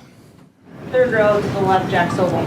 Right, it looked like Navy was playing maybe a little more too high and a little more men than you guys have seen before. Like, what were you seeing from their defense, and how do you feel like you were able to attack it for so many big plays? Yeah, all week. I mean, these guys run everything you could imagine. I mean, half the time, you know, they're dropping 8, but they got 10, 15 different ways to do it. Huge, you know, shout out to their defense, because we were paranoid all week. I mean, we didn't have school this week, so we had extra time to get into the film room, but we still, like, came into this game like, you know, what the heck is going on back there? I certainly did. But yeah, we ended up kind of figuring out a little bit, you know, and had some success. So at the end of the day, they got 11 guys to cover, so we just stuck to our game plan, did our thing. I'm happy for him, man. I mean, Sam Hartman calling, talking about what? He only been there 4 months. So I don't know what you call it. Maybe tell us secrets about Jaden Daniels or something. But, you know, I think, you know, he's getting more comfortable. He had unzipped the jacket. He sat down. Usually he got his hands in his pockets, his jacket zipped up. He in the corner talking to us. But, you know, everything's easier when you're winning. So, you know he feels comfortable. He starts bringing up the passages and the scripture and the faith. And, you know, I'm surprised he ain't talking about his on his wrist and stuff now. But when he gets talking like that, you know, hopefully that's good signs that he's feeling real comfortable in where his position is. And I think he knows too, like, you know, I was nervous at first because I've never been on a stage like this, and now I see how smooth it's going, that we are playing teams that we're way better than. So it's probably the time to start talking about all this faith and all this other stuff that's going on. So I'm glad he's reached out, and you know, Tyler Buckner does deserve a lot of credit for being the shield of a lot of this stuff going on. And I'm telling you, it's probably not easy for Tyler Buckner to see all the success of these last 2 guys ahead of him when, you know, he's been going through the gauntlet himself. He just was unfortunately going through it with still the best quarterback transfer we've had with Jack Cohn. Jack Cohn ain't calling. That's the call that he's supposed to have. Jack Cohn's supposed to give him a call and be like, Riley, you know, you talk to your boy, Jack Cohn. That's the real resource you want to pull from. But, you know, I'm sure that'll come down the road. But overall, I do think that he's much more comfortable. And, you know, when you're winning, everything sounds good and feels good. So we can keep that up, and hopefully he can roll into the playoffs and still clean up some of the language. You know, I don't want to hear you were paranoid and you didn't know what you was looking at. And we scored 51 points. You know, let's keep the focus on that, you know, and all the things that you were worrying about in your head. Let's kind of keep those to ourselves, because it's still, you know, it's about a certain optics and the image you want to be able to portray in the media, not you being super honest where, you know, when you're winning, we don't need all that. Just talk about scheme, talk about the things that we did well, not what you worried about. So I do think that he's figuring it out, but man, winning football game solves all. I'll tell you that. Jack Kaiser, bald, and it was much needed. He spoke with the challenge facing Navy and getting better defensively. Yeah, I mean, that's always the key to the game is, you know, the defense has to wreak havoc on the ball and get the ball and create opportunities for our offense. But you look at all phases of the game, I think we were able to do that, from special teams to defense, obviously, and then our offense taking advantage of it when they had it. Second row on your right, Allison Hayes. How much of a challenge was Blake Horvath, and how do you feel like your defense handled that today? Yeah, I mean, anytime you play a triple option team like Navy who runs it so well, it's going to be a difficult task. And then when you add in the dynamic player he is and his abilities, like, it makes it really tough. But, we just said, everybody has to do their job. Everybody has to be where they need to be to stop someone like that. And I mean, he hurt us early, and so we had to calm down and kind of make sure we were doing everything right. Immediately next to me, Heather. Hi. Marcus talked about you guys not shying away from the pain of the Northern Illinois loss. How have you guys as players used that to get to where you are? Yeah. Just you got to know every single day that you have to work. Right? You have to put in the work. Otherwise, you leave the outcome to chance. And so that every day we come in knowing what can happen if we don't try to live up to our potential or live up to the standard. And so we just use that as motivation that you're either getting better or you're getting worse. And so every day we just got to put in the work and make sure that doesn't happen again. Yeah, I mean, spoken like a true veteran, man. You can tell with the look, like, man, I'm tired of talking about Northern Illinois. You can tell he's like, look, man, can we, how you make people shut up, get to the playoffs. Right. That's really what it's about. And everybody will forget about it. Because, and it's funny because y'all did it to yourselves. It ain't like we brought this up for no reason. Y'all really showed a really crazy side of what we could look like. And y'all end up stepping it up since then, but we're not forgetting. Because if that's in you, that means it can be repeated at some point if you are caught slipping. So let's not get caught slipping by making the playoffs and getting distance ourselves further and further from that game in week 2. So I think that, yes, we're going to keep reminding you because it was so awful of a play. And so I do think that they may be tired, but we ain't tired because we're not forgetting. And we don't want to see a performance like that in a playoff situation, especially because then that's when the house of cards fall down. Everybody starts complaining, it gets worse. So I do think being in the position that we are, it's good to see that guys are understanding the gravity of the situation and they're not looking backwards. And like I said, when you win a lot of games and you're winning how you're winning right now and looking forward to winning some more, things that became big conversations or get a lot smaller. And that's something that we just got to continue to strive for. Lucky Lefty Podcast. So that's Marcus Freeman and the players and their thoughts. When we come back, we'll get into this weekend, what we see moving forward, what we took from this weekend, and a lot of trash talking amongst the coaches and CFB. Lucky Lefty Podcast. Man. We'll be right back. What's up, family? The merch shop is finally here. Lucky Lefty Network merch shop. We got it all. From the shirts to the hoodies to the hats to the nitty gritties. Come here right now. Shop with us. Come get the swag because if anything else, we spin it different. You see the gritty. You see how we get down. It's elite.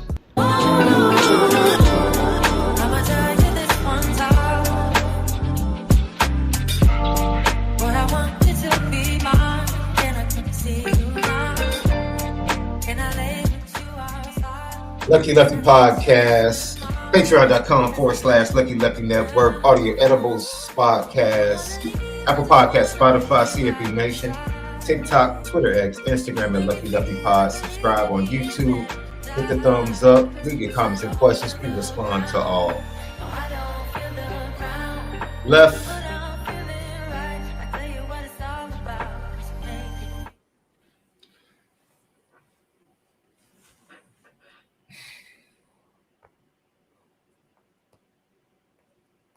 I'm suffering as a Chicago sports fan, my brother.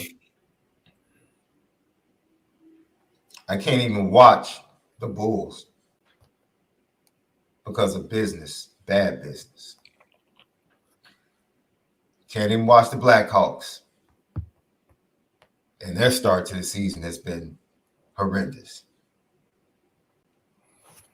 And I see a city like Los Angeles who has a Super Bowl up 2-0 in the World Series.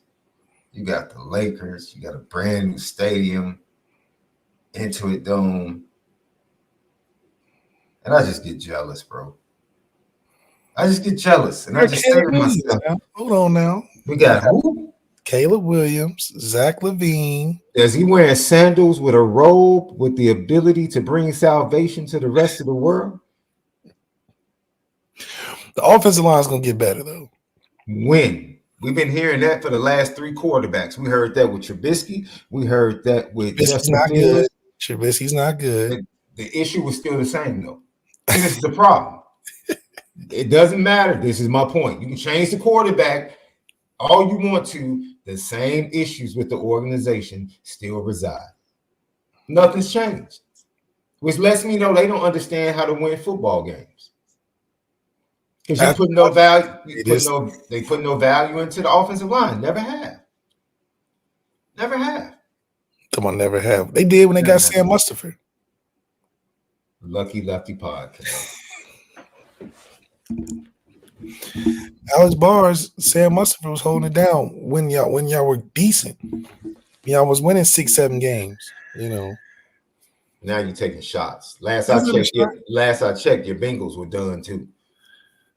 Listen, first of all, we don't talk about that. Last I checked, your Bengals got scraped at the crib.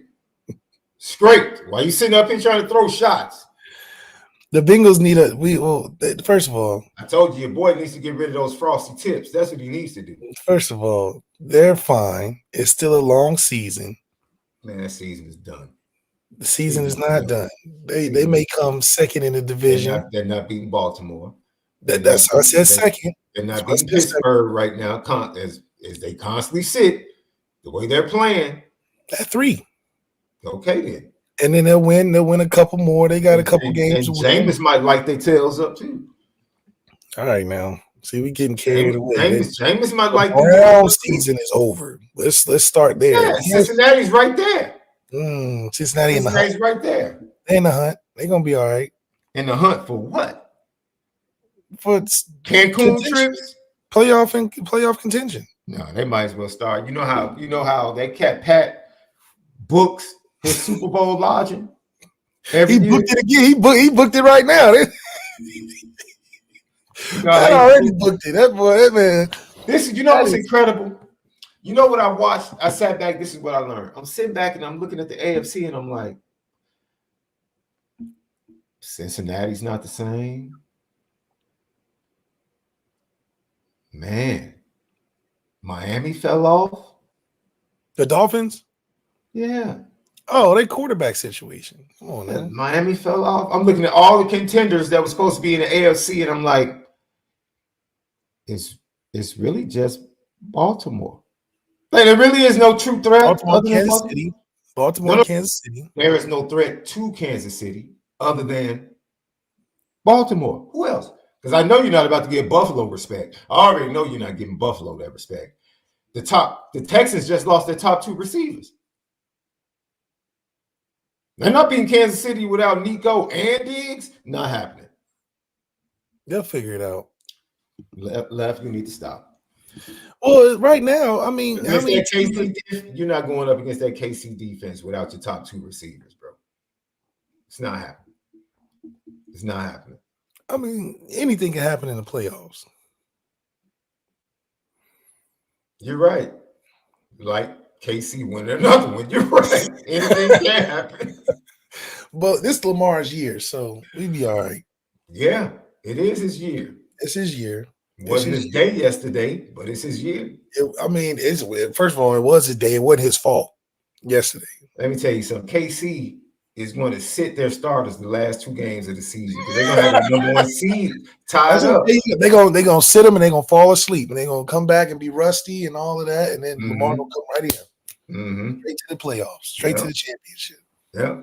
Oh, yeah, Aaron Rodgers. Oh, don't even talk about that dude. I tried to tell you he was trash, bro. Tried to tell you he's not trash. No, now you talk about same problem, different quarterback, same issues. Ooh. Same issues. The same issues the Jets have always had is still there. He's a chocolate ghost. He's boo-boo. Listen. Boo, the Jets' issues are still the Jets' issues. Just like the Bears. No, the Bears have gotten better. Y'all were just 4-2 yesterday. What are we talking about? Name the 4 wins. It's not about naming them. That's what the record was. Name the 4 wins. Come on, dog. 4-2 is a good record now. You Y'all was 0 whatever. They were down 10 points to that quarterback from Tennessee midway through the 3rd quarter in game 1. Yeah, well, you say and, keep and, that. And the defense got 2 pick sixes. That was his first start ever. Y'all played Tennessee first game, and that's when he got there. He had to get through the struggles. Are you about to make excuses right now? Tennessee is trash. Who's the absolutely. Tennessee, absolutely. Who's the best rookie quarterback? Jaden's playing really good right now. So answer the question, man. As Jaden is doing well right now. Best rookie quarterback right now. Who has a better team? Washington. Who is the best rookie quarterback right now? If we give out awards at half the season, then yes, Jaden Daniels. The question is, who is the best right now? Jaden Daniels, only because of a Hail Mary. So that's all that. No, because he outplayed him yesterday. What are you talking about? Not in the 4th quarter. For the game, he outplayed him. My man threw for 130 yards, bro. Stop. 90 of those came in the 4th quarter. That's what I'm saying. That's when it matters. Dog. What about the other 3 quarters? Once again, offensive line. If Zach Ertz, if they don't call that terrible man, illegal man downfield, which is awful. That was awful. Like, what are we talking about? That was the ball was nowhere near the line. What are we talking about? That was awful. That was a terrible call. Terrible call. Marvin, you saying it right. That cat left knows how to spin it for his. I'm not spinning. I'm just saying, like, if he didn't have the Hail Mary, what are we talking about? You want to help? Do you want to help? You want to help Caleb Williams? Caleb will be all right. Carl Ryan, no, he's not. Now, if that old line don't get better, no, he's not. And his division is going to be tough this year because y'all division is really good, you know. But where's the division going? The Vikings aren't relying on Sam Darnold for multiple years. They got a rookie that's getting healthy, bro. They got a rookie quarterback that's getting healthy too. JJ McCarthy. What? I would trust. No. We're talking about combination, not player. I trust combination. I trust Kevin O'Connell in any quarterback he has over the OC with the Bears and Caleb Williams. I'll take Kevin O'Connell and whatever quarterback he has. I trust that. The OC for the Bears is really bad, really bad. Boo boo. It was too many calls where I'm like, why would you call that? Why are you calling that? Is it really Caleb's fault or is it the OC that doesn't help? That's the situation. Those are the cards he's been dealt. Play him. Okay. That's all. Play him. That's all I'm saying. Well, I know the Vikings ain't relying on JJ McCarthy in the future. Once again, I trust Kevin O'Connell and the combination. That's all I have to say. It's interesting. Good stuff. Man, it is what it is. Let's check out the weekend. Some strange things happening. Recruits in-state, out-of-state can now clearly see the trajectory of this program versus the trajectory of the other programs. Mario Cristobal, the walk-off. God dog. Boy, you gonna walk off a press conference? Ladies and gents, let me tell you something. I ain't got no problems with it. I know he just got over 500. He feeling himself. He feeling himself. Yeah. Hey, talk your talk. Talk your talk. Hey, it's clear. It's clear where we're headed and where Florida and Florida State are headed. Talk to the recruits. Talk to them, Chris. Talk to them. Talking to on that one. Yeah, what are you gonna say to that? Yeah. Hey. I'm not mad at him. I'm not mad at him. Now wait till they play some teams now. They're gonna have to play some teams now. That's fine. They're playing the other teams ain't got nothing to do with Florida and Florida State right now. Ain't got nothing to do, ain't got nothing to do with them. Talking that talk, like, hey, you see. But he's also a very benefactor, very good benefactor to what the transfer portal does for 1 year.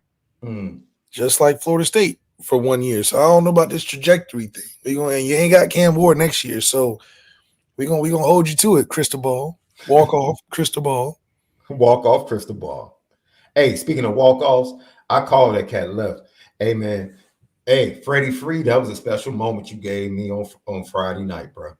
Woo, that walk off home against the Yankees, boy, that was a special moment you gave me. That was a special moment. And I hit that cat left up like yo, and I forgot, yo, he's at the game. So is it the Yankees that bad, or the Dodgers just that good? No, what did I tell you? When I took the Dodgers in 6, I said I said, bro, they just got too many people. They got too many people that can make it happen. Okay. If it's not Shohei, then it's Mookie. If it's not Mookie, then it's Freddie Free. If it's not Freddie Free, then it's Teoscar. If it's not Teoscar, then it's Will Smith. If it's not Will Smith, then it's Kiki. If it's not Kiki, then it's Gavin Love. This year, and then Tommy Edmonds, who bats 8th, is hitting like 400 in the playoffs, bro. They just got it this year. And the story came out that the Dodgers are prepared to make an offer to Juan Soto in free agency this year. What we do? Do you really need Juan Soto?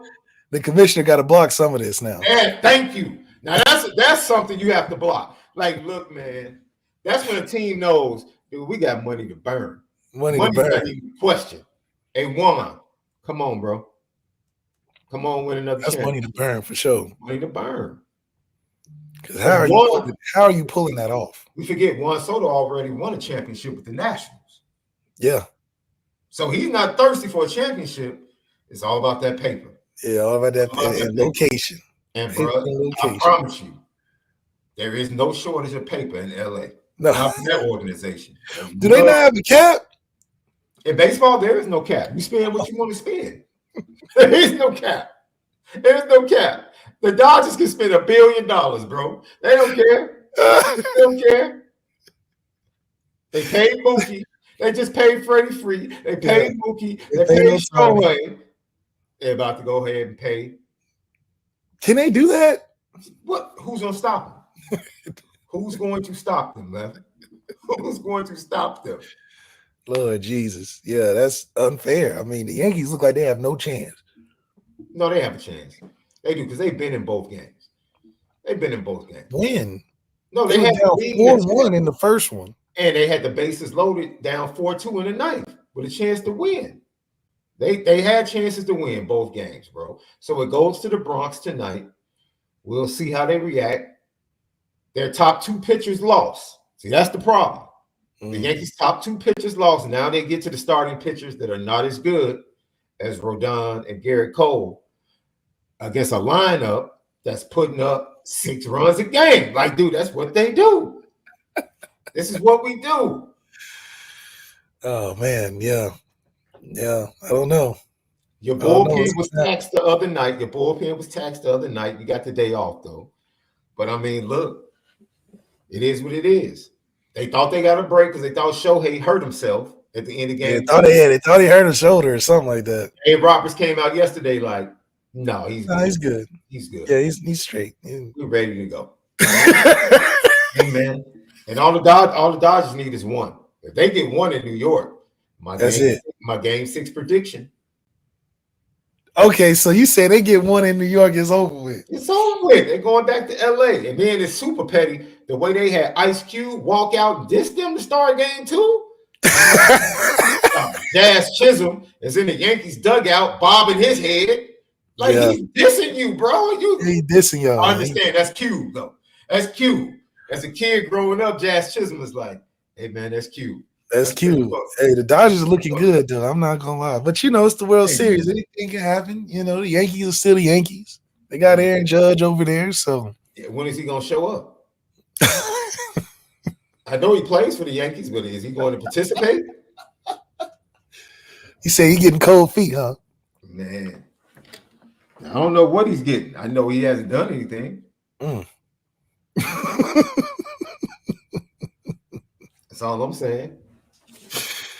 Well, the Yankees definitely going to show out. Was it tonight? They're going to show out. They're going to bring something to the table.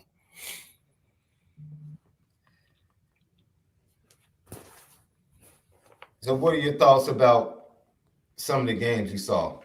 Texas barely got away from Vanderbilt. Vanderbilt's tough. Vanderbilt's a tough matchup.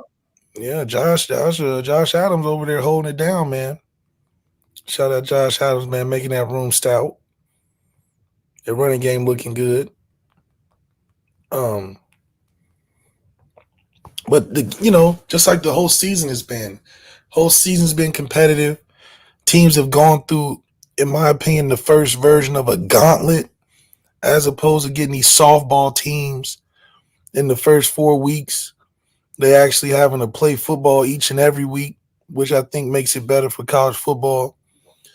Notre Dame has to tighten up their schedule a little bit, put some more meat on the bone, because we're clearing plates like at the buffet.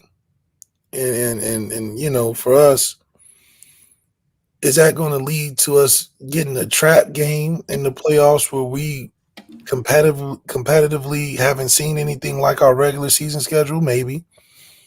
But I still believe we have the talent and the coaching to overcome what could be a pitfall getting into these playoff situations. But, I think college football has been competitive. I love seeing it.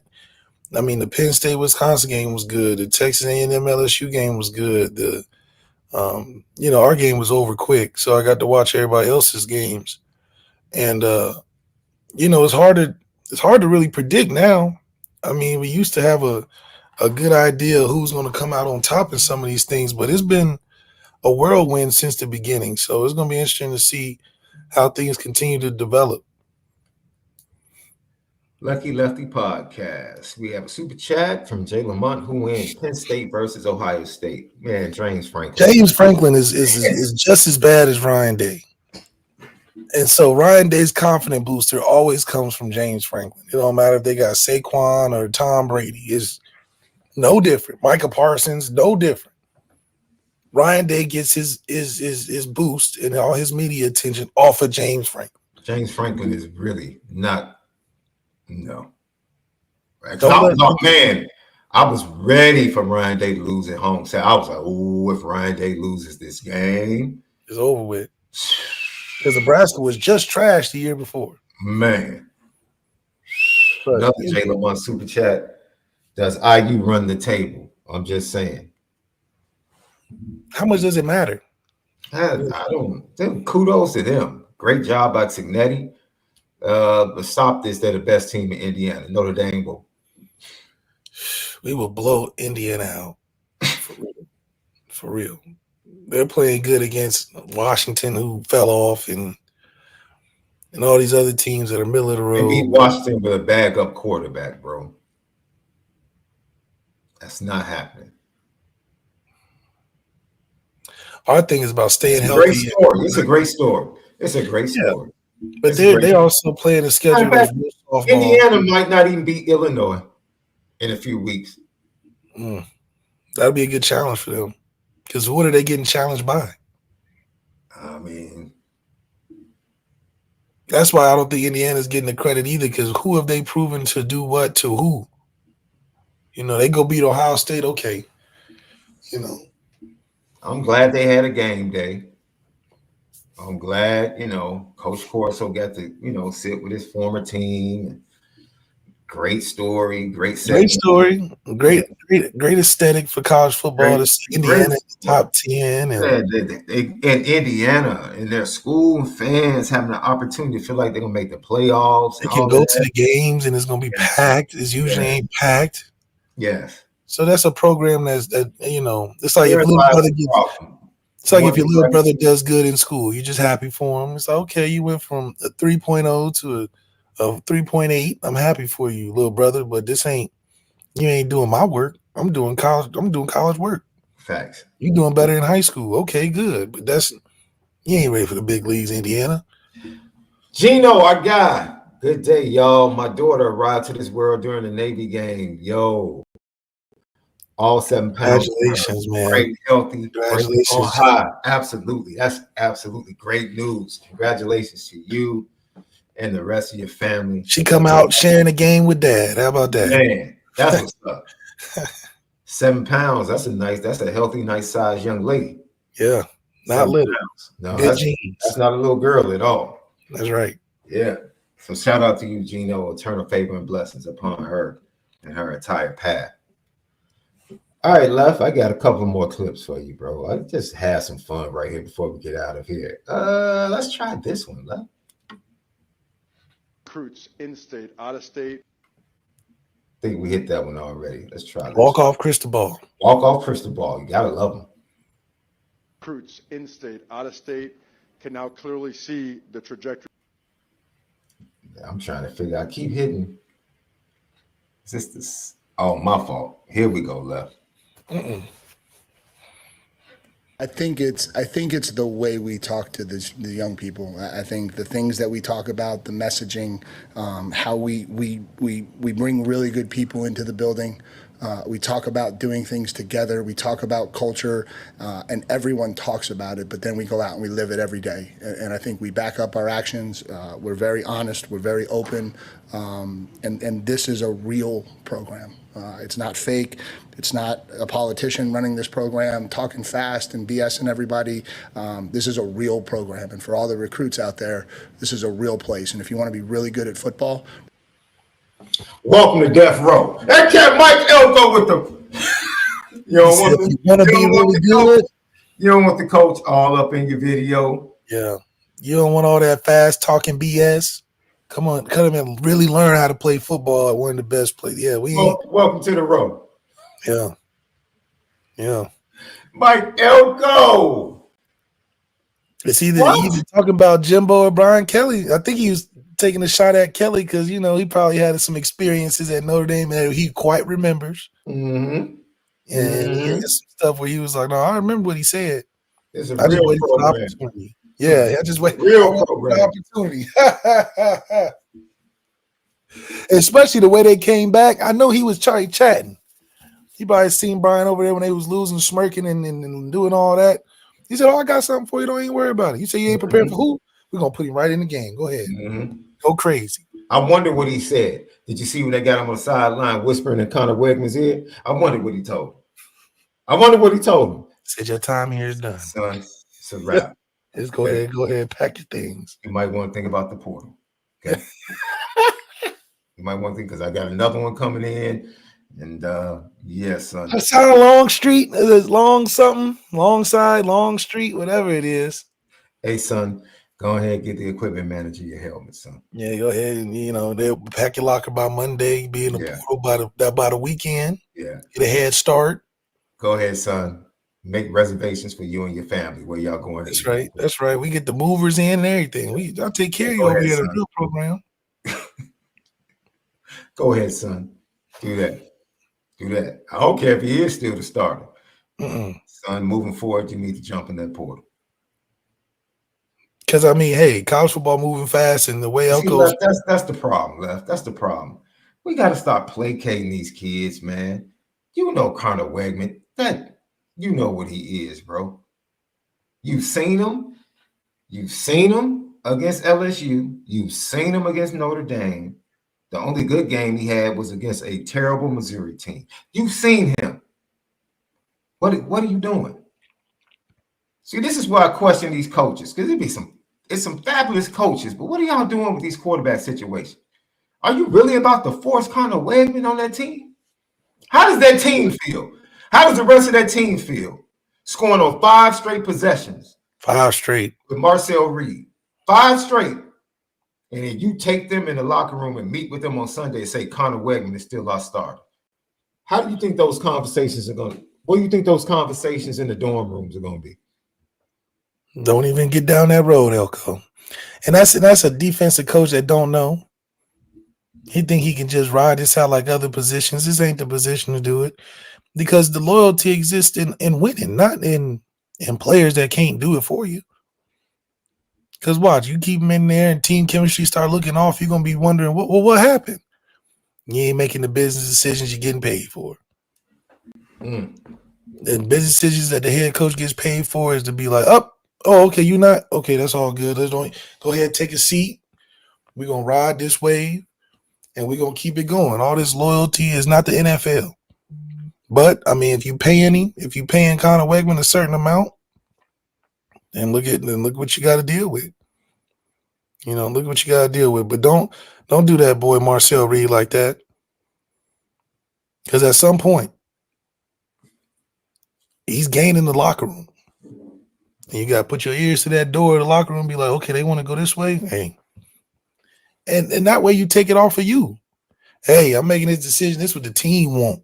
This is what the program requires. This is how we elevate. But, tough games. Oh, man. Decision making is everything as a head coach, man. You cannot put the quarterback decision making on the back burner and act like it's just you're gonna walk through it. No. Facts. And I'm not calling Marcel Reed the next great first round pick, but the right now great pick. Connor Wegman is not a good. He's not a good quarterback, bro. He's not. I'm sorry. He's not. I don't need to see anything else. And even if you continue to start him, what's his mindset like? He was on the same field, same team, same sideline, watching them go 5 straight scores. I mean, I know the brother confidence is there, but is it? Yeah.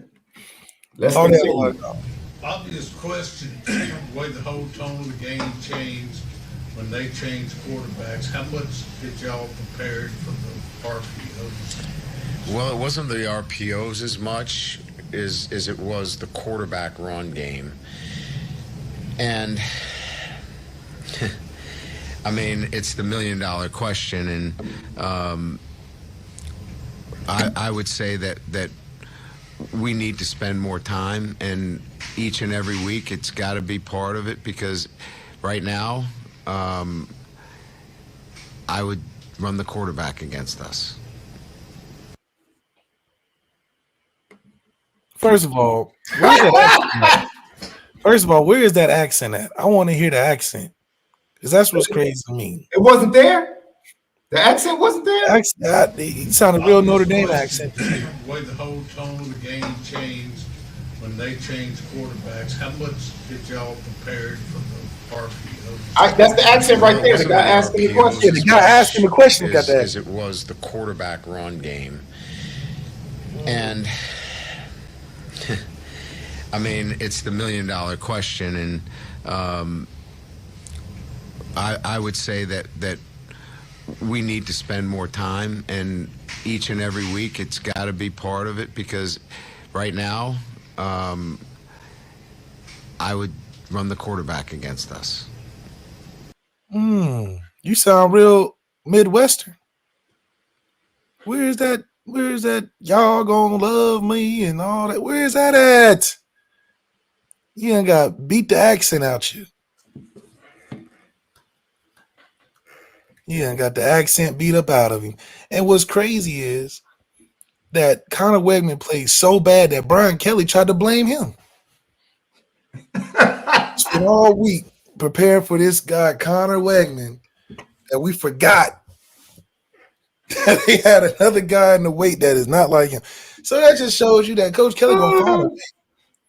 He gonna find a way. So it's sad that he got to put that out there, considering they play Alabama with Jalen Milroe next week, that his best thing right now is running the ball and running around, because it ain't passing. Passing is keeping Alabama out the game.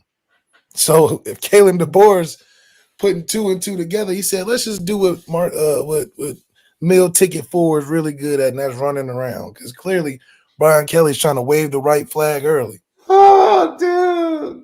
This is crazy. You got guys taking shots, guys losing accents, getting whooped, guys openly saying that they didn't prepare. What does that mean? What does that mean? So, good thing for him is that he still has a quarterback room that has talent. I like Colin Hurley. They still got Bryce Underwood as of right now. So maybe he's just passing through. He's just waiting till this gets out of him. But, Brian Kelly never going to say nothing of substance where you can be like, okay, that's what the fault was. He tried to throw it on Connor Wegman. Don't let Connor Wegman fool you. Because if you watched any film, you know that Connor Wegman only as good as a half. Until Elko made the right adjustments, and shoot, Brian Kelly is stuck holding the cheese at the end of the day. So, you know, this is the SEC where you got to come with it every week. And, you know, Garrett Nussmeier was a backup for a reason. And, you know, he has a lot to grow. And I think he was getting some of that lemonade served up the right way when they start seeing him being a top 10 quarterback. See, it's hard to be top 10 when you have to go through an entire season. Easy to be top 10 in the first couple weeks. It's easy. But when you gotta put that nose to the grindstone and get through these tough week 8s and week 7s and stuff, you know, you gotta really be able to perform at a high level, which is great to see where college football filters out. Everybody looks good when you're coming off of a whole camp and a fall camp and, you know, constant practices. But shoot, the season gets hard. You got to work with your backups. And you got to work with being good week in and week out. You know, unfortunately, Garrett Nussmeier hasn't had the opportunity to prepare for a whole season like he's adjusting to now, and it's hard.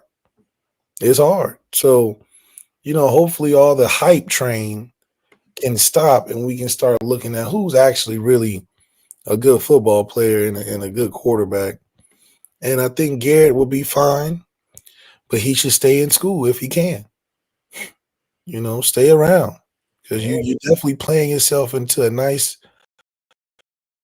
third string backup. Now, thank goodness your dad has a lot of good connections, so maybe get some of that Deion nepotism. Just, you know, get on that Deion nepotism, get on the team because your dad is, you know, got good connections, and then you know, grow and work your way up through that way. But, you know, it's not easy you can't fool nobody in football, which I love about football so much. You can't fool nobody for too long. You can have a couple good games, maybe a good month. But a whole season requires you to be really good. Now, not to say that Garrett doesn't have some good qualities, yeah, but it's hard. And then you got Coach Kelly that's not going to be your best friend when things go down. So, you know, you got to have that mental fortitude to know. Coach Kelly's not coming to save the day for you. What are you talking about? You know, so your best bet is rely on them guys in the locker room and continue to build that. But LSU is not Notre Dame. That locker room again for the people in the back. You thought you were going there and you were about to be microwave national championship. You have to work, bro. Stop being lazy. Yeah, LSU is no different than coaching in Florida teams. You can lose a team as fast as you gain them. So, you know, them boys out there not playing with you, Brian. So that's why they paid you as much money as they did, because they said, hopefully, you understand this $100 million come with all types of $100 million come with all types of stuff that I don't know if you're ready for. It's easy to return. They expect a return on their investment. It's easy. The formula ain't now. To Brian Kelly's credit, the formula isn't quite installed yet, where he's got enough of his guys in there where they understand how Brian Kelly operates. But, you know, different environment, different expectations, and you're gonna have to change that formula up. You know what I mean? You're gonna have to, you know, that same sauce that was good. You gotta tweak it a little bit, put a little more Cajun in that thing. You know, you took that Notre Dame sauce and brought it down there. They said this ain't hitting the right way. You know, you used to be putting it on meatloaf and gravy, meatloaf and mashed potatoes. Now you gotta put it on some seafood. Boy, it don't taste the same. You gotta figure out what that sauce is down there and adjust. You stupid. Seriously, he tried to bring that meatloaf and gravy, meatloaf and mashed potato recipe down to LSU, and they don't eat that. They don't eat that. I remember we would have sushi nights. We would have, you know, steak and lobster sometimes. At Florida, we had the same thing every day. Salty mac and cheese and chicken. It wasn't no different. They ain't switch it up. It wasn't no sushi night down there. Salty. It was not no sushi night or your little stations that we used to have at Notre Dame where we taste of the world at Notre Dame training table. You get a little bit of everything. The Florida training table was the same thing every day. So you got to figure out what that sauce is and get right. Because them boys ain't eating all that high cuisine that you do at Notre Dame. They ain't eating all that. They come from beanie weenies and chicken fingers and fries, and they not changing up. Ain't no trying none of this new souffle and all of that. You wasting your time, wasting your money. So you said beanie weenies, bro. Man, listen. You talk about some of the pickiest eaters I have ever met. Go down there and try to make them eat some of that stuff. They're gonna be looking at you like, what? I'd rather go to the gas station, get some pizza rolls. Shocked. But hey. No culture, huh? No, it's culture. It just ain't the taste talent. of the world you're gonna get at Notre Dame. Notre Dame, you get something all sides and corners of the world. I'm gonna try a little fancy little finger foods and pigs in a blanket and a little shrimp souffle and a little bit of this, a little bit of that. That ain't flying down there. Give me my chicken, my green beans, my salty potatoes, and then give me a Cajun pasta salad or pasta station, and that's it. We ain't switching it up. You're killing me with this taste of we had every cuisine and culture food at Notre Dame ever. We had the little charcuterie boards and all of that. That's not flying down there. You better get that jambalaya sauce right. Lucky Lefty podcast. Anything else pop out to you from the weekend? Covered the D Wade statue travesty. Crazy. Why they do and D Wade from Chicago? Oh, your boy. Yeah, he is. We give him credit. We give him Southside credit. His dad stayed on the South Side, even though his mom stayed in the suburbs. That's so crazy. His dad, he has birthrights. He has birthrights. We don't disrespect D Wade. He has birthrights. We'll give him that. We'll give him that. Am I forgetting somebody? Oh, Anthony Richardson, bro. You actually tapped out of a game as a quarterback? That's wild. Yeah, like what is that about? Huh? First time I've ever seen that. I don't even know how that works. Do you realize that the backup quarterback doesn't even have his helmet around him? He got the hat on with the little headset. He said tapping out. Wait a minute, I gotta get warm, man. We gotta call a timeout or something. And looked exhausted. He don't sound like what's wrong with now? I know you're running around, but even with that, you can't even fake it for a player to hand it off or something. You tapped your helmet. He ain't gonna be there long. I already know. Because what is that? But that's go down to a knee. Act like your ribs hurt. Something, bro. You tapping you're not a receiver. You're not one of these running backs, these rotating players. Like you are a franchise quarterback. I don't even know. Guys just don't understand. Maybe that's just what it is. You're getting drafted younger and younger, and you're not used to dealing with the adversity of being on a professional team that may not be that good. You know, when you're on professional teams that ain't that good, you're going to have to withstand a lot more than what you was used to on a bad college team. So that responsibility is underrated. Maybe guys don't understand the importance of how important a franchise quarterback is. But tapping your helmet at QB is distasteful. I've never seen That's nasty work. It's oh man, it's awful. It's awful for many reasons. Let alone you probably shocked the whole coaching staff. They like, what? Oh Jim Irsay, you know how bad Jim Irsay is. Ladies and gentlemen, breaking news. I didn't see this. That cat Josh Uche was traded to the Chiefs for a 6th-round pick. See what I'm saying? See, winning teams, bro. See, winning teams. 6th-round pick. They just picked up another defensive rusher, another pass rusher. Just watch them go pick up an offensive lineman. Watch them go get a tackle. Watch them go get a tackle. They can smell it. They can smell that third straight left. They can smell it. Do they have unlimited money too? I mean, I guess everything they is just have a quarterback who's they got a highest paid quarterback. Just that can make anything happen. Yes, they don't pay their wide receivers a bunch of money. Right? They don't pay their wide receivers a bunch of money. Yeah, for what? And their defense is the second youngest defense in the NFL. Don't they still got Juju hanging around the roster somewhere? Oh, he'll be back. And then Pacheco will come back with Kareem Hunt. Oh, they just left. They smell blood in the water now. When they saw Baltimore lose yesterday, they were like, oh, they playing in our face. They playing. They playing. They don't want this. They don't really want it. They don't really want it. I mean, it's really hard to see a team beating them right now the way they rolling. I mean, every week they just printing off wins. Now, I don't think their schedule is as tough as others, but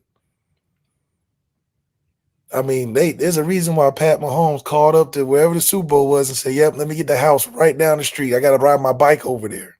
Bro.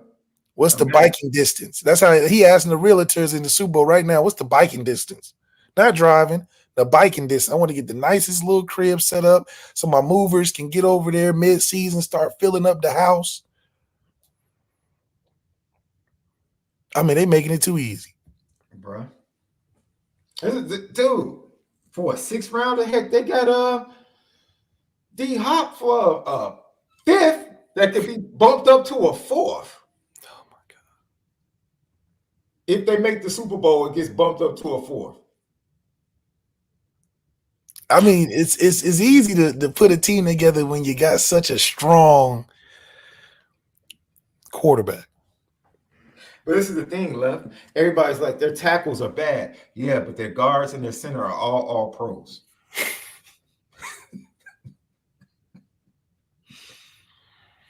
And they already not trying to tackle Pat Mahomes anyway. So, as Ed 3 said, meanwhile, in Dallas, the highest paid quarterback,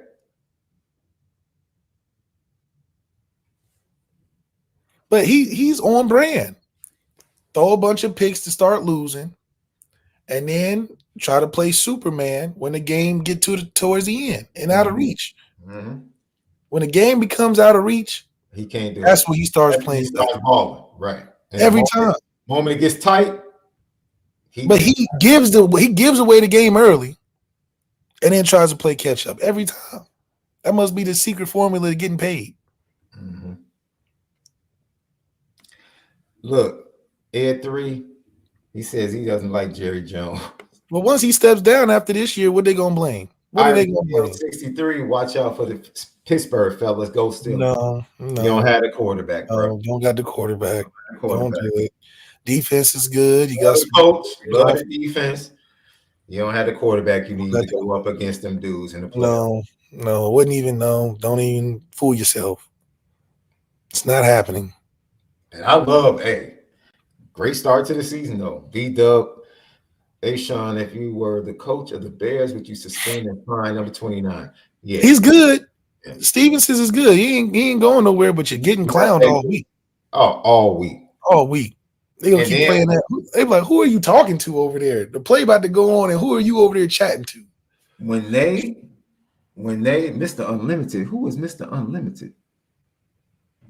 Ira Steele said Mr. Unlimited is back. Who was that? Let me tell you this, man. When Dan Orlovsky, because I had not seen this, so I'm watching, because he was already getting blasted for the last play. When they showed that he did the exact same thing, the second to last play. Wait, the second. Wait. When they gained 12 yards to get to the 48. I didn't see. He was doing the exact same thing. Dan Orlovsky played the video. I said, wait a minute. He did the same thing? The exact same thing. Now I got to watch it. No way. Same thing. He didn't even know that the ball had been snapped. No. The same thing. He did the same thing 2 plays in a row. Wait a minute. I said, bro, come on, man. Is the man crazy? He's dumb. He's the same guy. The exact same guy that got the 15-yard penalty for putting his finger in somebody's face early in the game.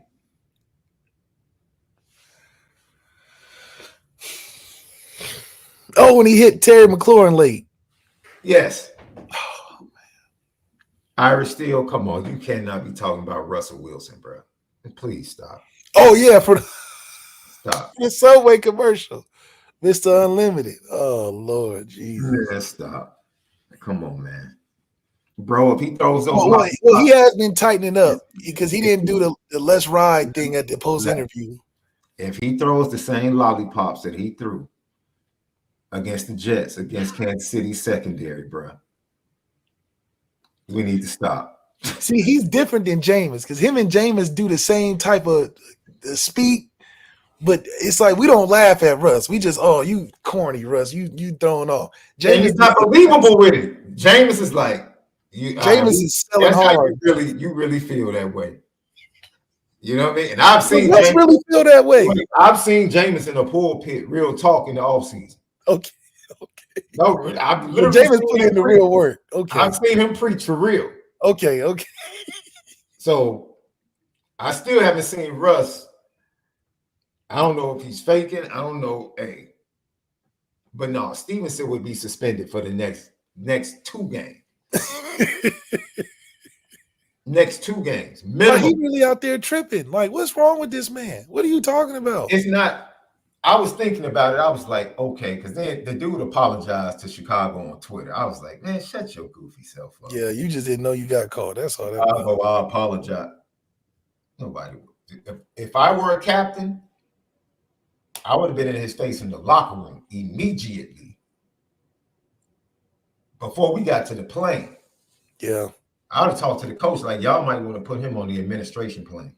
He cannot go back on the players plane. I mean, because celebrating before you win like that is just. And then to end up being the dude that tips the ball up to the commander receiver. I mean, it was almost like an SNL skit. He over there chatting, the play going on. He over there chatting, not paying attention. And then run over there to the ball. For 4 seconds, bro. The play was going for 4 seconds. Everybody's running downfield. He over there like posing, all type of, like, I've never seen no wild, like, do you not know the game is on the line? Bruh. And to do it, to not learn from the other play, like, oh, snap, they snapped the ball. Let me make sure like, oh, snap, they snapped the ball. The game is going on. This is professional football. The game is happening. And you over there, who are you even talking to? That's like that was the like I've never seen. But that's a culture thing. That's a coach. Nobody on the Chiefs. It goes to the head coach. It goes to the head coach. Talk about it. It goes to the head coach. You realize, wait a minute. You realize they ended the game with 3 timeouts. Oh my God. The Bears ended the game with 3 timeouts.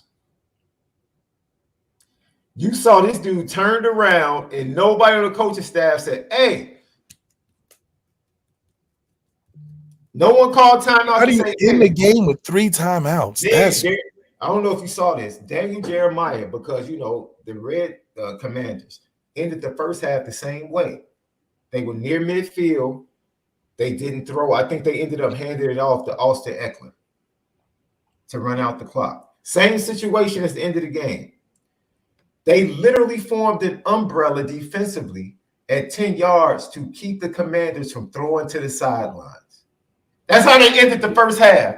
And then came to the end of the game and let them throw the ball on the second to last play for 12 yards. Just gave it to them. And then Matt Eberflus comes to the podium and says that play didn't matter.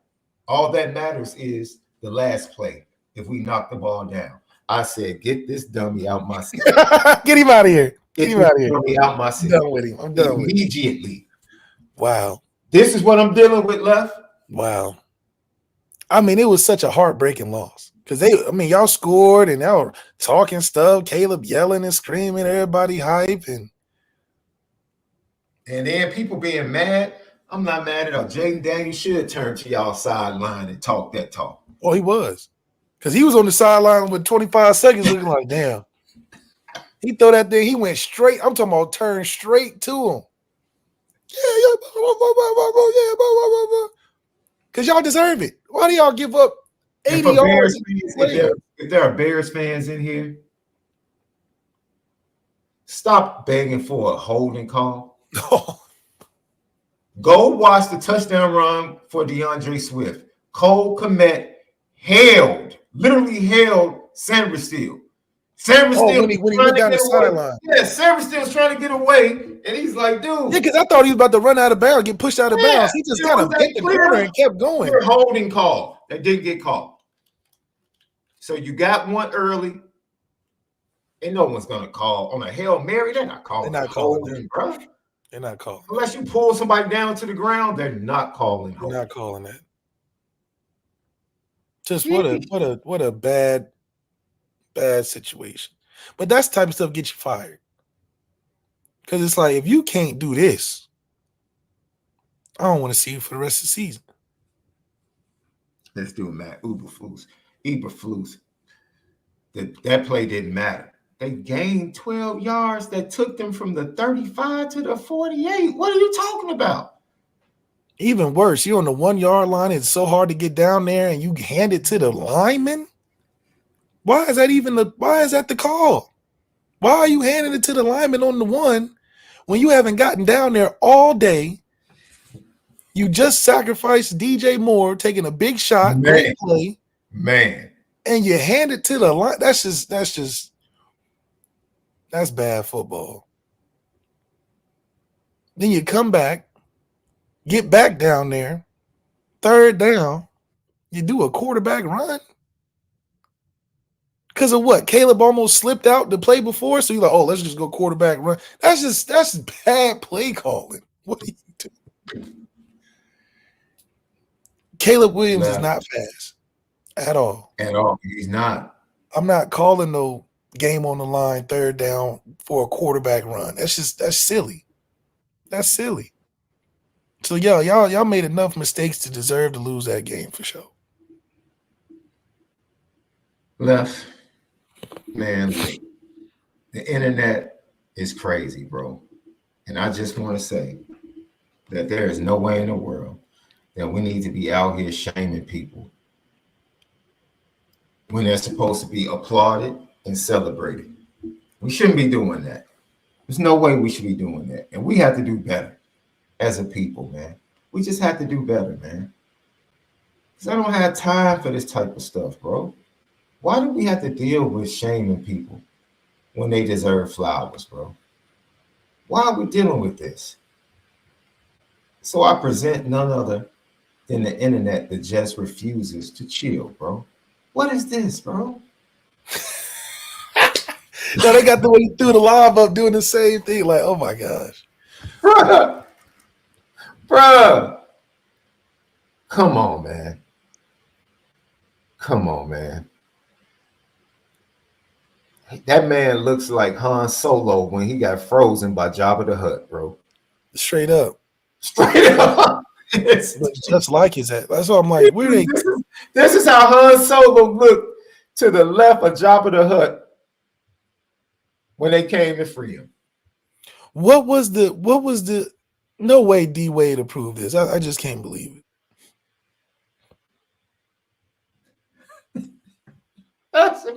Dude, that is D Wade's statue that was unveiled. That is the face of the statue unveiled outside of the arena. He couldn't have approved it. He couldn't have. I refuse to believe he sat there and was like, yeah, that looks accurate. Hey, bro, he approved it, but the internet is wild for this one, bro.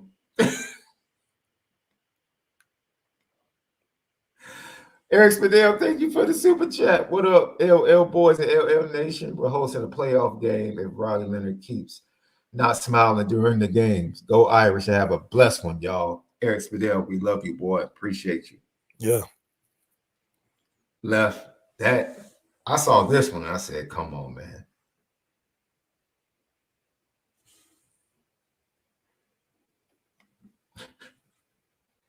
Well, Left, great show, man. Everybody tap in. Podcast, Audio Edibles, Spotify, Apple Podcasts, CAB Nation, Patreon.com/Lucky Lefty Network, TikTok, Twitter, X, Instagram at Lucky Lefty Pod.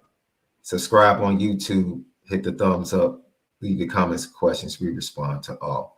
We'll be back tomorrow, man. We're going to get into our playoffs and the matchups we have currently based upon what we've seen. Based upon what we've seen. So for Left, SD2 mics. We'll see you tomorrow. Lucky Lefty Podcast. Make sure you spend it different.